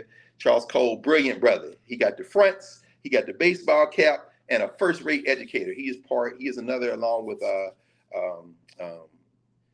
Baba El Mekki, Sharif El Mekki, and their companions. They call them the 8 Black Hands, an incredible podcast. They did a live version of the 8 Black Hands podcast yesterday, which is brilliant. But the thing that made it click for me, so in other words, the people here are doing that revolutionary work, and it's convening of revolutionaries. That is the work. But here's something, as these brothers were talking yesterday, the principles. Here's something Baruti said. He said, I wrote down, Baruti Kafeli made the point. He said, while we're here with these hundreds of educators, our children are in school.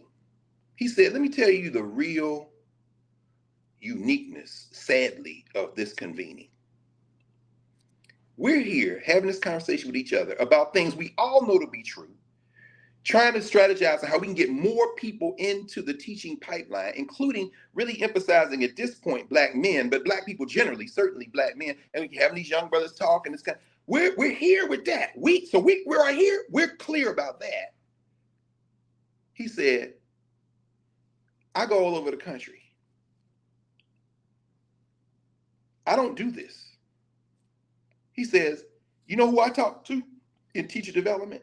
You know who I talk to in professional developments? You know who I talk to about being anti-racist and freeing up children and doing a better job and not getting in the way of Black children? You know who I talk to? He said, white women. Because that's who's teaching your kids. Man, everybody knows it, but to hear it put right there, as Joe Madison would say, where the ghosts can get it, to hear that, it's a powerful reminder. After the session, and we were standing there talking, he and I, because I finally got a chance to meet him in person. I hadn't seen him. We know each other on social media. We've seen him. Again, another reason why social media is important. This Nubia platform is us. We talking to each other. Twitter, everybody talking to everybody, but you find places, Black Twitter, academic Twitter, this kind of thing, it ain't going away. But whether it does or doesn't, we have a space to stand in, thanks to you, as you put on Twitter the other day. You were the architect, Professor Hunter, building this, and then we all come in a space and continue to grow and build and attract. This is a very deliberate space with that kind of energy, the same kind of energy that's at this conference. Now, what Baruti said, though, was, I don't do this. All the rest of the time, I'm talking to white women. Why? Because those are the people in front of our children, and those are the ones I have to intervene in our children for behalf of. And these principals talked about the fact that their staffs are not Black because they don't have the Black teachers. So when they see a Black man come in the room as a new teacher, when they see a Black woman come in the room as a new staffer, their obligation then is to connect with that person and help develop them. So in those hostile spaces, just like, for example, the producer on Jon Stewart's show, or a dean at a law school who is of African descent, like Roger Fairfax, Justin Fairfax, brother, who is the dean at the Washington College of Law of the American University, who, when he saw Angie Porter's credentials come over the wire, was like, stop the presses. We take her. Because she was trying to go to Howard. Nah, we need you over here. And see, Angie's built like that. She could teach these white students. They're going to learn a hell of a lot. And she's going to find them Black students over there and everybody else. And thanks to you, a whole open up platform. And we had these conversations with the community. Why? Because she's coming out of those governance formations. So if you're in those white spaces, what Baruti was saying is your job, if you're in a school building, is to attract, is when you see that person that look like you need to help them and connect with them and help them negotiate through these spaces. He said, but make no mistake about it. That is the work we do because we have to. This is the work we would prefer to do all the time. And Baruti said that, and I thought to myself, damn, and I wrote this. Here's the persistent question we have to ask ourselves. Who are we working for? Are we working to save the soul of America? And I tell you, America ain't got no soul. So when I hear Jon Stewart talking, I have no critique of Jon Stewart. This is your society, man. But what happens? How does one right or wrong when the wrong itself is narrated as right? That's the question. In other words, like Jon Stewart was saying in one of the clips, he said, white people, act like this is the first time black people have been telling us that. He said, why? Because we like to discover shit. It's kind of like our thing. Everybody's laughing. And he said, look, America. And everybody laughed. Pause. It wasn't called America. Is it Turtle Island?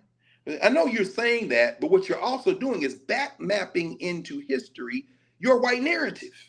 Again, I lived for and have deep, deep love for this city. I have no love for white supremacy and white nationalism in this city or elsewhere. When I say love Philadelphia, I love Kenny Gamble and Leon Huff. I love the sound of Philadelphia. I love the fact that coming back into this hotel last night, having ingested a cheesesteak that should have had me sleep until tomorrow, although it was chicken. I walked in and saw two brothers, including this brother who's Afro-Latino, whose daughter is a freshman at Howard, and we spent an hour yesterday talking about the difficulties of navigating in a space where many of her classes are online, and he and her mother are paying tuition, and then he came down here and had a meeting with the provost, and he said, man, one of the classes that she enjoyed the most this semester was when you came and did a guest talk at freshman seminar. Me and Jules Harrell and Mario Bay. I said, brother, I used to teach that class. And we had a conversation about that. Child said that was the highlight of my semester. I said, that just made me that much more angry and determined to impose my will on this funky structure that would get between somebody who came for a thing. But anyway, he and his boy were coming in and they had the sacks. And I said, I see y'all been out there looking for. He said, yeah. So we had to get these cheesesteaks. What kind of cheesesteaks did they have?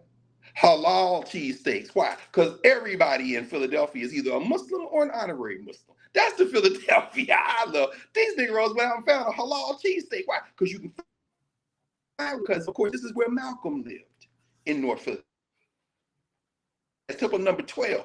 This Philadelphia is in the bloodstream of the Nation of Islam, and many of the people who are Sunni Muslims now, they started in the nation, including the gangsters. Philadelphia is the home of the Black Mafia. This is why I said, that, John King and Dana King's father, John Griffith, was in the nation, then came in, and the Hanafi Muslim, oh my God, let's not even talk about that. But if you're from Philly, you know that. You know that. Kenny Gamble's a Muslim, in fact. They have charter schools in Fort. Dana runs the charter schools in the Universal Charter School Network. But I'm saying all that to say, that's the Philadelphia I love. It's the governance Philadelphia, you understand. And in that governance structure, we have to understand, as Baruti said, you got to ask yourself, what is our objective? Who are we working for? What are we working for? And in fact, this is what I wrote down, listen to Baruti and listen to those brothers yesterday. Teaching is a declaration of war. Unvarnished investments in us is a declaration of war. That's a declaration of war. Because see, yesterday, and again, I left here, walked down the street, walked down to what they call Penn's Landing, and because there are a couple of old bookstores down there. And I can't come somewhere. In fact, Toya asked me, you been to the bookstore yet? Yesterday afternoon. I said, no, I'm here with y'all, but trust and believe. So yes, I made it out and came back. And I found a few books.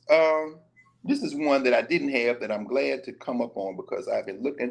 How I don't say I was looking actively because it wouldn't have been that hard to find, but I think about something and then I put it in my mind, and then when I'm in a bookstore, I'll go and place it. Did you go to the Black Stage section? Yeah, I went there first, but now just to make sure I didn't miss nothing or nobody else come in here and get something I was looking for before, but then I go everywhere else. In the theater section in this place, this is Robert Brewstein's book, Cultural Calisthenics, Writings on Race, Politics, and Theater. That's Robert Brustein in his magnificent, benevolent post. But this is the guy that had the beef with August Wilson. When August Wilson wrote they had a debate in New York, but August Wilson wrote the famous speech, "The Ground on Which I Stand," where he said, "I'm a race man. I'm standing in my race." The speech he gave at Princeton. And Brustein was very critical. He was like, "Oh, I didn't like the end of the piano lesson. I thought it was contrived." Who give a damn? I don't give a damn what you think. So they beat whack, because I'm writing for us, and I'm writing, as August Wilson says, we've talked about August Wilson. I'm speaking out of a Black experience to the world, and you find your humanity in my Blackness. What I'm not doing is pleading for you for my humanity. Yeah, I don't know where anybody in the world that would change places with me, and I'm rich.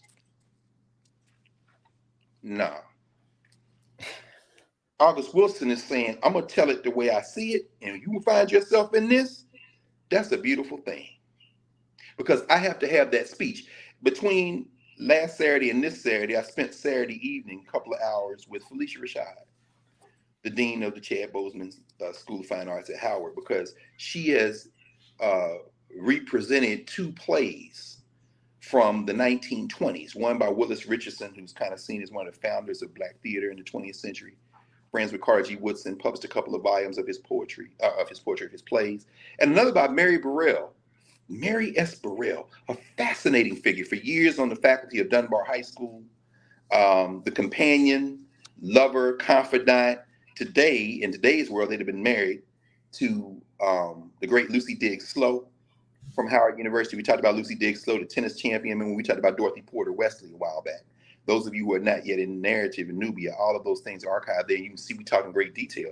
But Mary Burrell taught for years at Dunbar while Lucy Diggs Slowe was on the faculty and was the dean of women at Howard. And she wrote a play too. Both very fascinating plays. I won't get into that. But in the conversation that Dean Rashad and I were having about these plays, because they wanted to film a conversation that put the plays in the context of their times and in the long arc of Black theater programs at Howard. And let me tell you, Felicia Rashad is working her behind off at Howard University. It was a Saturday night. You understand? We were there till like 9 o'clock having conversation. We did the taping, probably was maybe between 7 and like 8:30, but she had been there all day and was going to be there after I left. And of course I got dressed, I had my African clothes on, and we had to pause because there was all this noise next door. We were in the Fine Arts building, and it's part of a complex, Crampton Auditorium. The big auditorium of campus is next door. And the only thing separates them is a partition that you can raise and lower because they're part of the same complex. So we were setting up, they were micing us up. We heard, then we heard all this music. I said, what's going on? So I walked around and said, well, we got to pause for a minute. Let me go around here and see. It was the African Students Association. And I'm embarrassed to say, I did not realize they were having their pageant that night. Crampton Auditorium seats about 1,500 students. That's what we had freshman seminar. It was at least 2/3 full. So there must have been over 1,000 students there. Many of them Continental Africans, students at Howard, either first generation students or born outside the United States. They had on their clothes, and it was the full range of Africana, the most beautiful African dresses. The Ethiopian girls came in, they had their white, you know, how they had the kind of cloth. Oh, by the way, I should pause here and mention Mama Salome Garima. And we send our love to the family of Haile Garima, his family, Shrikiana Garima, all the children, all their siblings and extended family, because Mama Salome made transition. Her memorial was this past Wednesday in Virginia. Just a brilliant cultural worker, institution builder, partner with her brother and family. So, you know, always send them the love. And so the Ethiopian students came in with the traditional Ethiopian dress. And of course, you know, the Nigerian kids, man. These brothers, I'm like, where y'all get these Euro? That's why I was not clowning them. I was just marveling. I said, see, you young cats got the body. I got to lose this gut, man, because I wouldn't wear that anyway. They're kind of Euro tailored with the tight pants, like, and they got the sparkly, you know, the Africans gonna trick it out, and the bow ties, and then somebody else come in the traditional dress, and then that's what I had on, and I just felt right at home. And I was the advisor to the African Student Association for several years when I first came to Howard. Hell, I've been the advisor to damn near everything at Howard. When they couldn't find nobody else to do it, I was the advisor for Cascade. I saw David Johns, my friend David Johns, who was a student at Columbia, who took a semester at Howard in the exchange program, and in some ways has never left DC. Took my education in Black America class. David was here this weekend, and we were laughing about it because I was their advisor. That's the LGBTQIA organization at Howard. And so, I mean, I would advise and sign the paperwork and be there for whoever wanted me to be there. And so when I came in, a thing really struck me. I said, all these kind of African students from the African diaspora who were joining with them, students born in the United States. One young lady, Professor Hunter, we have at Howard, I stood in the back and had a conversation with her. She took freshman seminar a couple of years ago. She's a junior now, nursing major. She was born in Florida. Her people are from Haiti. She went to Marjorie Stoneman Douglas. Mm-hmm.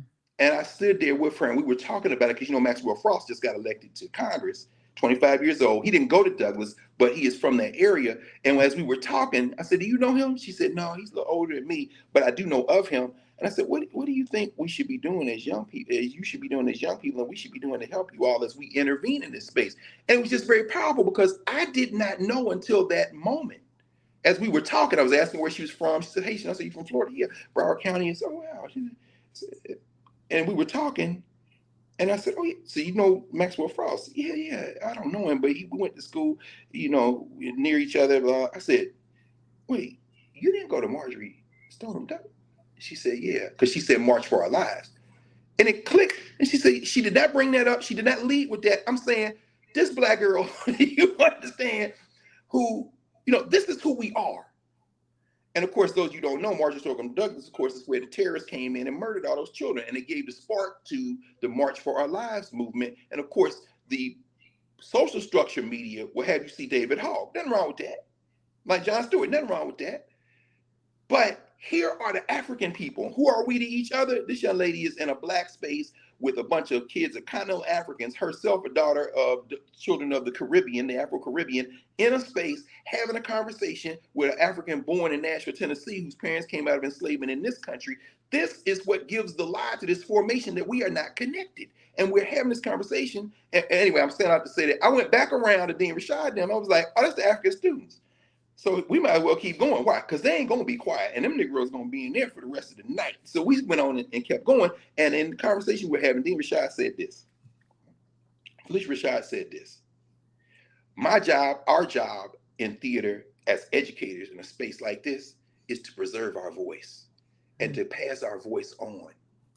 To pass our voice on to the next generation of our people, to our students. She said, I'm reminded of that by something James Earl Jones told me his father told him. And I said, Robert Earl Jones. She said, that's right. She said, you know, they're from Mississippi. And she said, and, you know, she said it. Now, this is a child of the Third Ward. When we were down there in Houston, talking about Jack Yates High School. That's where she went to school. That's where her sister, Debbie Allen, went to school. That's where Roland Martin went to school. Jack Yates, one of the original purchasers of the land that became Emancipation Park, where they started the first Juneteenth in Houston. And I mentioned that the other night. I said, you know, yeah, y'all went to Jack Yates. So I said, you've been in Emancipation Park many times. Juneteenth ain't nothing to you. She said, have I been in Emancipation Park? My daddy's office was across the street from Emancipation Park. So we're talking about this question of governance. Who are we to each other? But I said, you know, you like my mother, like so many in the South, when you open your mouth, you can hear a little bit of the lilt, but there was generations of Black folk who as Southerners were trained to speak in a certain way with a diction, you know, that allows you to communicate in a way that you won't be misunderstood. All of the consonants are pronounced, you see. And this is are you Southern? Yeah, you're Southern, but there's a certain training you have so that you would not know that you are, you see, from Birmingham. When you talk to Angela Yvonne Davis, and you know what? Now, Jon Stewart quoted Angela Davis, but see, you don't know me, but I'm your sister. I was raised here in this living hell. Yeah, you don't know my kind in your world. Very soon the time will tell. In other words, Angela Davis is on the FBI's most wanted list. Assata Shakur still can't come back to the United States. Barack Obama went down there and one of the first things he said to the Cubans, to Castro's brother, is, where's Assata? We're going to need her back. Yeah, because I'm president of the United States. These Negroes here think I'm the president of Black people. But no, and as I told James Comey when he came to work at Howard University, and they wanted me to sit with him, I said, fellow citizens, why would you ask me to come over and talk to this man? Let me tell you something. There are children on this campus named for Assata Shakur, the one you call Joanne Chesimard, because in the social structure, she's an outlaw. Here she's a hero. How you going to square that circle when you walk in the classroom, bro? Because, see, I'm not the Negro that's going to tell you something that you want to hear. Because, see, I have a place to stand. I stand in my community. So you can almost consider me a diplomat in some form. So when I'm talking to you, it's like going to the embassy and having diplomatic relations, because I got a place. And just like you just said, Professor Hunter, we got a place to stand. When you got a place to stand, it's a different question. Coming back to it, as Rudy said it, I said, so what is our objective? What is our, who are we working for? What are we working for? If teaching is a declaration of war and an unvarnished investment in us is a declaration of war, our foundations must be clear. We have to listen. Jon Stewart was saying in one of the clips, we have to listen. And then he made fun of it. He's saying white people say, we're listening. Bill Clinton, I'm listening. Y'all listen with both ears. See, y'all trivialize listening. I was reminded of this by one of my students, Moa Salam. We were in Education in Black America class Thursday, and we were reading DuBois together. And for a lot of these students, it's the first time that they had read DuBois speeches. But they know the name DuBois, but they don't get a chance to be with DuBois. The young sister who went to Marjorie Stoneman Douglas, the year that she took freshman seminar, where she said it changed my life. Anytime you hear a student say a class changed their life, it just gives you a whole pause. Not just a student, but even listening and having conversation with Nubians, and they say, brother, what y'all are doing? I said, no, what we're doing. What we're doing, this is changing my life. So it's changing my life too. So it was the same book that we had used that year in the freshman seminar, The Education of Black People. And when Amoa said, Thursday morning, this past Thursday, he says that the Carr tradition I was raised in, he was raised in the African-centered tradition, the African-centered independent schools. He said, there's a saying that the fool speaks, the wise person listens. He says, so even whenever any of us is speaking, it's not reluctantly, but it's almost like you're talking. You should be listening. So even when Jon Stewart said, white people say they listen, you're not listening. No, You telling me the things you're going to do for me, I ain't blind. And I don't like what I think I see. I'm paying attention. Black people are always paying attention. These educators are saying our job is an act of really, I'm using my language now, pulling us into a governance formation, not just self-defense, but institution building, connecting. And that type of unvarnished investment in us displaces something. They can't coexist. They cannot coexist. Here's the thing. Individual achievement is not the objective. So brilliant people doing what amounts to academic autopsies on Black institutions and publishing the books, it's not impressive.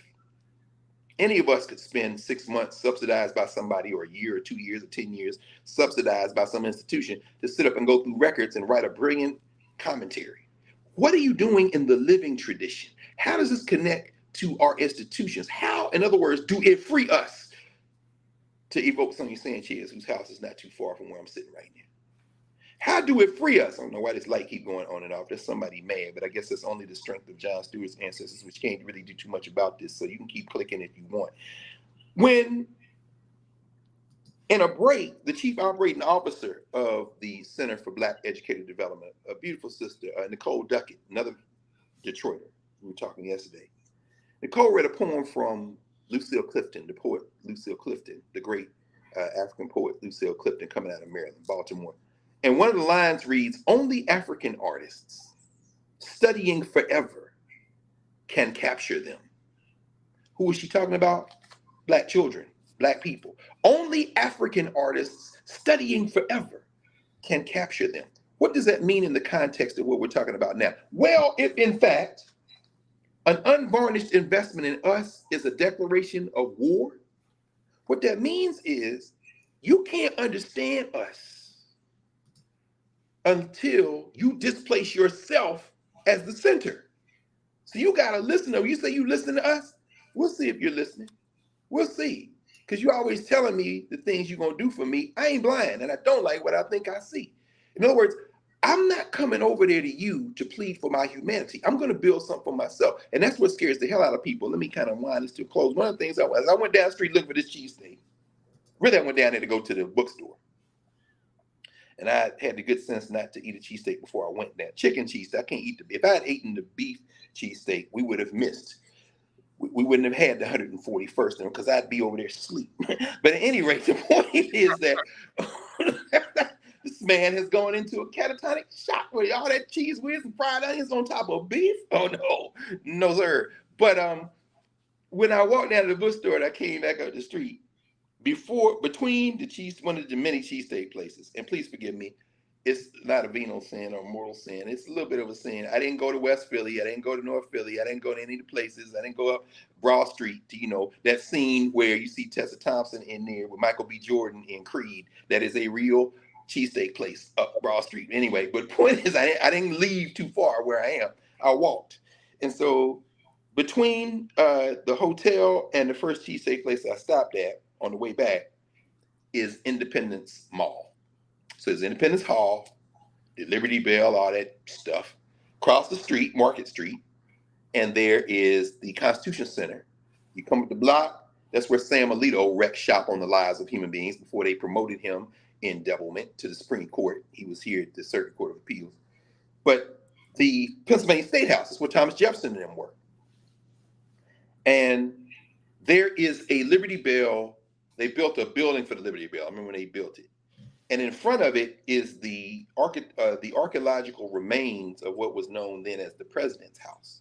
Because, of course, Philadelphia is the first capital of the United States before they drug D.C. into a perfect diamond out of a swamp in Virginia and Maryland. And then, of course, part of it retroceded into Virginia as the Virginians one day. That's why it's a fractured diamond now. Shout out to Ben Banneker and his companions. But at any rate, the footprint is there. Just before you get to the Liberty Bell Pavilion, it's called the President's House. And I was living in Philadelphia and am honored to have been one among so many who fought, protested, waved the red, black, and green flag, went down there and disrupted the 4th of July celebration they always have down there where the black choir comes. Many years it was the black mayor, and we was down there protesting. Why? Because they were going to build a monument around the fragments of the President's House, the first place where George Washington and them stayed, because they said, you're not going to put a brick in place here. You're not going to build nothing here. That's when the Liberty Bell was still in Independence Hall. They hadn't built a pavilion. You ain't building nothing on this corner of Market Street and not centering the story of the Africans that were enslaved. There was an organization started then that continues to this day. My friend and brother, Michael Cord, an attorney, Cheney University trained, hip hop scholar as well, has taught for many years in the Pan-African education program at Temple. Mike and his comrades started something called ATTACK, Avenging the Ancestors Coalition of all our organizations. Our Freedom School kids went down there and protested, Avenging the Ancestors. So you ain't building nothing on this corner. And that, by the way, I shout out all the Africans who have waged that war around the world. Because that has been the fight to carry the momentum of memory and create memorials is a global fight.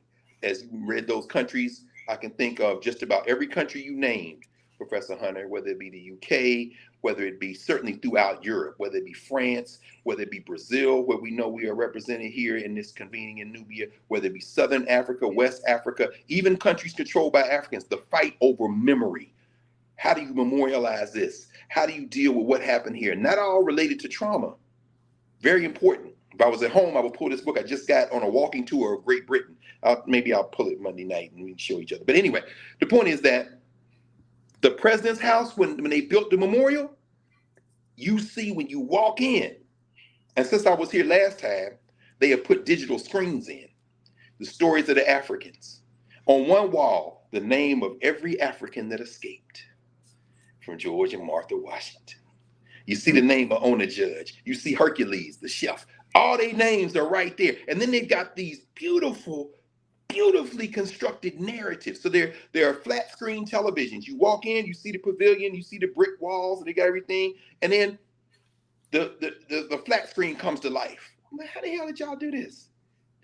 And the child starts talking. 3 little boys. Hercules, the chef, is in here. These little boys acting up. 3 little black boys. He said, y'all come here. You take these carrots and peel. Okay, you take these potatoes and peel. Now, and his son, Hercules calls his son over, say he gives him something, he says something to him, then they walk out. The 2 little black boys, these probably boys about 9, 10 years old, they talking to each other, right? One says to the other, I'm standing here watching this video. These actors, these little boys, one says to the other, says, they saying that Hercules and his son gonna escape. The other little boy says, yeah, I heard that. He said, you know, people be talking about escaping all the time, but you think they're going to do it? The little boy says, you know, yeah, I think it's hard though. Because he got, they have, it's not just the two of them. He got a wife, got other children. So the one little boy says to the boy, says, everybody said they got a plan. You got a plan? The other little boy pauses. He looks the way Kamika looked at me yesterday. What you think? I said, man, this is beautiful. Look, you don't know us. We don't give a damn about your country. This is why I told them Nicole Hannah-Jones unveiled her Center for Journalism and Democracy at Howard on Tuesday. It was a beautiful convening, and I'm grateful to Nicole for inviting me to be there, because Nicole knows me well enough, and I know her know enough to know that I'm not the Negro that's here to talk to white people in a certain way. And so I was actually there with Professor Anthea Butler, who's here at University of Pennsylvania at Howard, in Philly. Lord have mercy, and come to a close, and everything's converging in my head. And very interesting, Kianga Yamada Taylor, who's up the road at Princeton, brilliant scholar, beautiful sister, does some very important work. I would encourage you all to get her work and Anthea Butler's work. Anthea works in the area of religion and racism and religion, white evangelical. Have you talked? Maybe you've talked to her. She has been a frequent guest on my show. Yes, that's what I thought. Yeah. So it was her, me. She featured in the God Forbid documentary on Hulu, which is interesting. Yeah, well, see, this is the thing, right? Because that's not my work. And that's what I said that day. One of the young people from, I think it was Texas Southern, there were HBCU journalism students from North Carolina A&T. I talked to them a long time.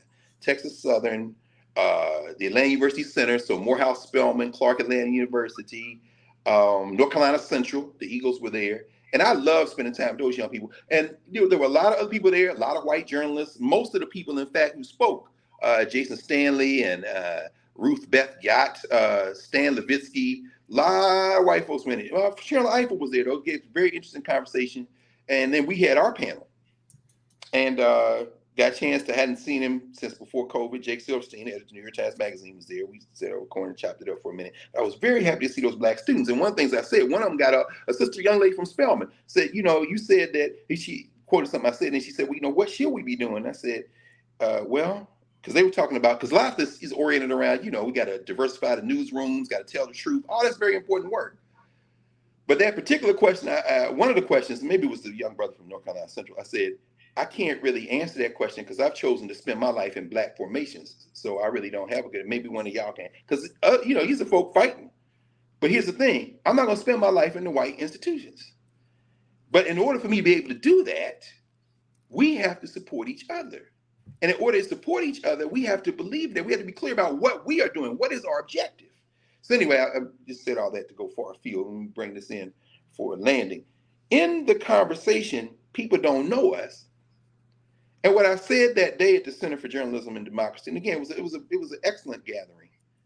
And at the same time, it was a powerful reminder that if we're not clear about what we're doing, and one of the things I talked about was the black press. I said, there's nothing we're talking about today. The black press have been talking about for over a century, for over almost 2 centuries, beginning with Freedom's Journal in terms of the white-facing public.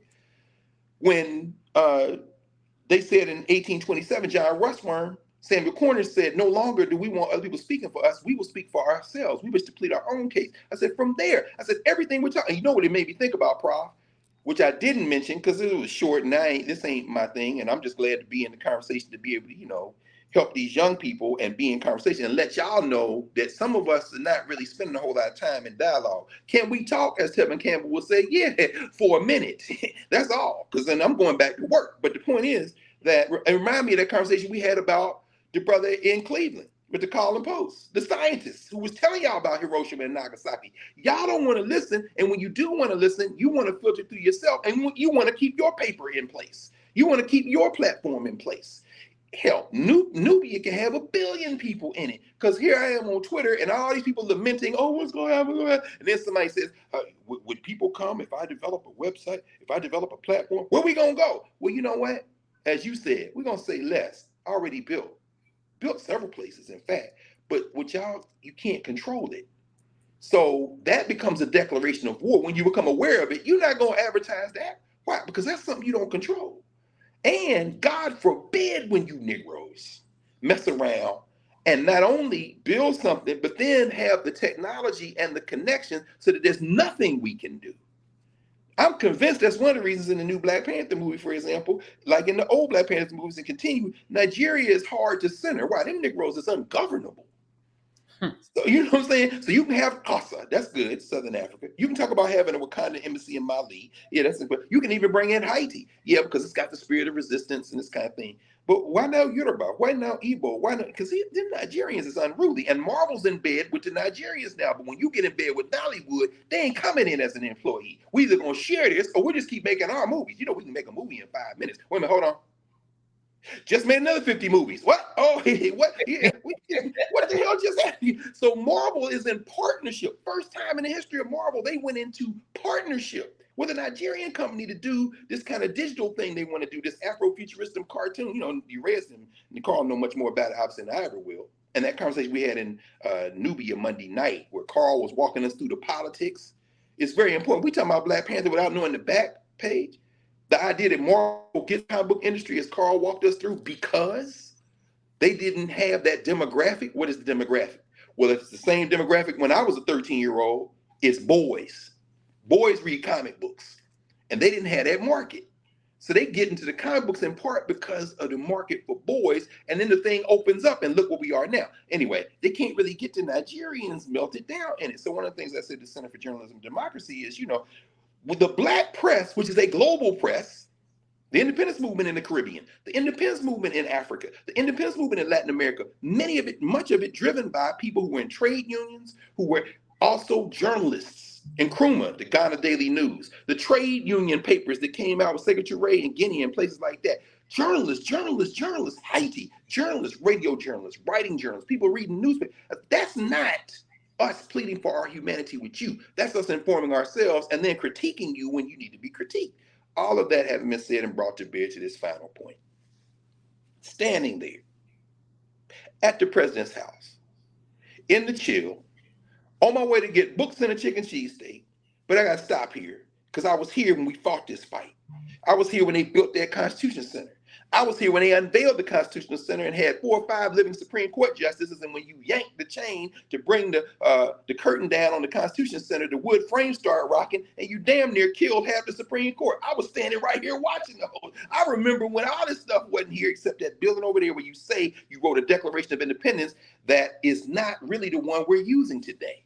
I'm reading a very interesting book by Kermit Roosevelt that I had in my bag called The Nation That Never Was, Reconstructing America's Story, Kermit Roosevelt III. Roosevelt is professor of law at University of Pennsylvania. I saw a talk he gave, a class he was teaching, actually. It was on C-SPAN and about a week ago. And of course, then I said, let me go get this book. Because one of the last places I went before COVID was that same room he was in for the Black Law Students Association. Sadie Tanner Alexander's pictures right outside the door. For the Balsa, I came up there after I left Selma, the bridge crossing. I came over to give a talk, and so I didn't know Kermit Roosevelt. And I'm like, damn. So I said, Kermit Washington. Those of you, I know you know Professor Under that, did you? But Kermit Roosevelt says, you know, that 1787 Constitution, the one that was written right there in that corner,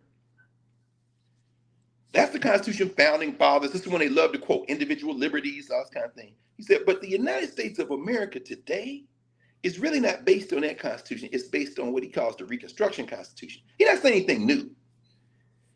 You know, Lerone Bennett, some of the others, Derek Bell, that Reconstruction Constitution, which he reminds us, is anchored in the 13th, 14th, and 15th Amendments. The 13th Amendment, of course, is adopted because the Southern rebel states have been subjugated. But the 14th and 15th Amendments are passed by what Kermit Roosevelt calls new states. Same geographical borders, Mississippi, Alabama, South Carolina, but white rebels are not allowed to vote on the 14th and 15th Amendments. Those amendments were passed in Reconstruction legislatures when the southern states were divided into 5 military districts. They are basically occupied territories, and those state legislatures were filled with Black people. That's who passed the 14th Amendment. That's who passed the 15th Amendment. And those are the amendments that arguably define the United States of America we live in. You understand? Very soon, the time will tell. You don't know my kind in your world. Johnny Reb. So I'm going to pass an amendment that establishes citizenship, that establishes equal protection and due process under law. Why? Because your people in 1787 did not do that. Yeah, there's a Fifth Amendment, but it doesn't apply to me. So what Roosevelt says is we are engaged in this country in a battle between the 1787 Constitution, that's the one they love quoting, and that Reconstruction Constitution that Ketanji Brown Jackson and Sonia Sotomayor and Atlanta Kagan keep quoting as they attack these white nationalists who are determined to drag us back to the 18th century. So the question, how does one right or wrong when the wrong itself is narrated as right? In this city, they still talking about the founding fathers. And you got some Negroes that were like, I was there when General Washington was in Valley Forge. Shut up, fool. You shouldn't be talking about the 18th century. You need to be talking about 1865. And you should anchor yourself in an education system that anchors you in what your interests were. Well, let me just start with a question. What is your objective? Is your objective to get in this criminal enterprise? Because I'm going to tell you right now, there are three things that are problematic. One is the notion of the nation state, because that's what divides us up. So while we have overflowed those boundaries in Nubia, we overflow those boundaries in YouTube, we use the digital platforms to overflow the boundaries, and we connect each other on our human relationships. The idea that these artificial boundaries divide people and then rank them in their humanity is a fundamental problem, leading to the second of the three, which is the question of settler colonialism. Whether it be occupied territory in old Palestine or occupied territory among the indigenous peoples of this hemisphere. Once you set foot on a place and claim that's yours, that leads then to the third of the three. So it's nation state, you done draw an artificial line based on number two, settler colonialism. And then to preserve it, you start talking about the C word. And this is so hard because this is the narrative that frames all our conversations. I heard it on Tuesday all day in the center, the debut of the Center for Justice and Democracy. I heard it in conversations even yesterday. Citizenship. We have never been given full citizenship. We are fighting for full citizenship. Pause. What is citizenship? Citizenship is truncated humanity. It's defining your humanity by which lines you live in. Well, what about those people there? Well, they're Mexicans. So we got to deal with immigration reform. They're humans. When they tweet, it goes across the line. When they're in Nubia, it goes across the line. When they come here, you want to check all the IDs. Why? What you scared of? What you scared of? Your money crosses the lines, corporation. Elon Musk not from San Francisco. He's from South Africa, and he inherited all that stuff, playing with gems as a child. Now, you people don't, the only time you want to enforce boundaries is when you want to keep people separate so that you can keep doing what you're doing across boundaries. What happens? How do you right or wrong when the wrong itself is narrated as right? That is a question Jon Stewart has to answer. And that is a question that we all have to answer. But in order to answer it, we've got to first ask ourselves, what is our objective?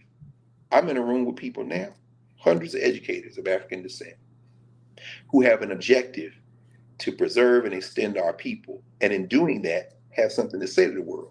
If you're about that life, then we move forward. But understand there are many people in this world for whom that declaration and that investment and that unvarnished connection is a declaration of war.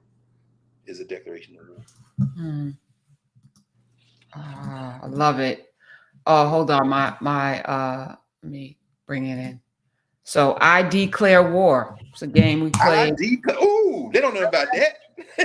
Remember that? Remember that? I Yes, declare ma'am. war. That's got to be our rallying cry. Yeah. I declare war. I don't think we can have you're either fighting or you are being fought. Yeah. There's no sitting on the sidelines. I always imagine the war in heaven going down like, all right, so a third of the angels were like, I ain't really with this Lucifer guy, even though he does play some good music. I'm gonna sit on the sidelines and wait to see how it turns out because he declared war against God. I'm just going to wait and see. They didn't participate, but their ass sure got cast out right along with Lucifer after it went down. And Professor Hunter, you got that way of knowing down pat. What is that biblical verse which talks about being spewed out of your mouth? Oh, because you're neither hot nor cold. Thank you. That's what I thought. I couldn't. Yeah. Yes. So in other words, there's no place to hide. No place. So You can think, no matter what it is, I'm just here, digesting this. I'm just sitting on the sidelines, just absorbing this. I'm just being in a space where war is being declared. You either fighting or you're being fought. Right. So, or in the middle, getting shot by both sides. Or waiting to be, cast out with Waiting to be cast out. So I'm what? Every day. Yeah. Well, thank you. I mean, I'm getting down to see your sister and give her the greetings from you. Yes, thank you. And thank you, Dr. Carr. Always, every single day. Like this is fine tuning because we're in war. So what does battle look like? What does it look like? We gotta, y'all, some of y'all still need to go to basic training, some of us got the general's board and moving pieces around. Wherever you are, like, get ready. Let's go. Let's go. Yeah, in fact, and like you say, I mean, and again, Kenyanga was saying this. I said this on Tuesday with the debut at Center. I said that. Yeah, I said this isn't to disparage or any way critique anybody working in white spaces, because that's very difficult work. As I said, to both Kamika, but then Tuesday when I said it to Professor Butler, she works in West Philly. I lived in West Philly. I know what them streets look like. Penn not safe anywhere else. Our people are all over. But something Kenyanga said, she was at Howard last month for the Black Writers Conference, and she said, all of these universities are contested zones. We have to fight everywhere. So whether it be Hunter College or Howard University, we are doing the work we have to do. And now we have another place, and this place being unique because we can learn from all those other places. We have a place where we don't carry the burdens of Hunter or Howard. We're in the community, and then that just enhances our ability to be everywhere, whether it be Kamika Royal, whether it be Althea Butler at Penn, or whether it be Kenyanga Yamada Taylor at Princeton. Imani Perry just won a National Book Award. Yes, she did. Yes, and I was very happy to see her for South to America. It's a great book. And she said, at the time, she said, I read her remarks where she said, I write for our people. She says, I write for the lash scarred. And I thought to myself, you can imagine what I thought to myself. I know. I was going to say less. I was going to say less, but you already know. And I'm saying, okay, so yeah, it's important to write for our people. It's more important to listen to our people and to be with our people. And while you fight that fight in those social structure spaces, you go with God. Meanwhile, we're here. Oh man, I should mention Rand Miller. He presented. He's a Nubian. Rand puts stuff in here all the time. Rand has taken the conceptual categories and he's using them to teach his AP American history course. Wow. I talked to Rand a long time yesterday. Rand is here, and that work which he has shared in Nubia, all the stuff. And by the way, Monday night, y'all, we're going into governance. So we're reading that Walter Rodney piece. That's what we're doing Monday night in office hours. Well, the class and then office hours. But Rand, this is what we do. You can't do that starting out there. You do it here. So thank you again, the architect, as you shared on this Twitter. Really, thank you, because with this, we answered Baruti's question from yesterday. This is what we do. And then we go in those other spaces. So thank you. I love you. We all do. Love you too. At the architect, that's my paid account. I pay every month, to be here because, I will not ask anyone something that I'm not myself doing. So the architect is my paid account. But Dr. Carr, I appreciate you so much. I love you. Love you. Be safe and give everybody a warm hug at the conference because I sure will. Work being done there. Y'all know. Love you. See you soon. Too. All right. And I'll see you Nubians in the Nubian streets with Dr. Senyata tomorrow, and then Monday office hours with our Africana class that Dr. Carr is heading up, and then Tuesday Meta-Nature, and Wednesday yoga with Lindsay, and on until we're back here with episode 142 next Saturday. Oh, and happy Friendsgiving because there's a holiday. All right. Love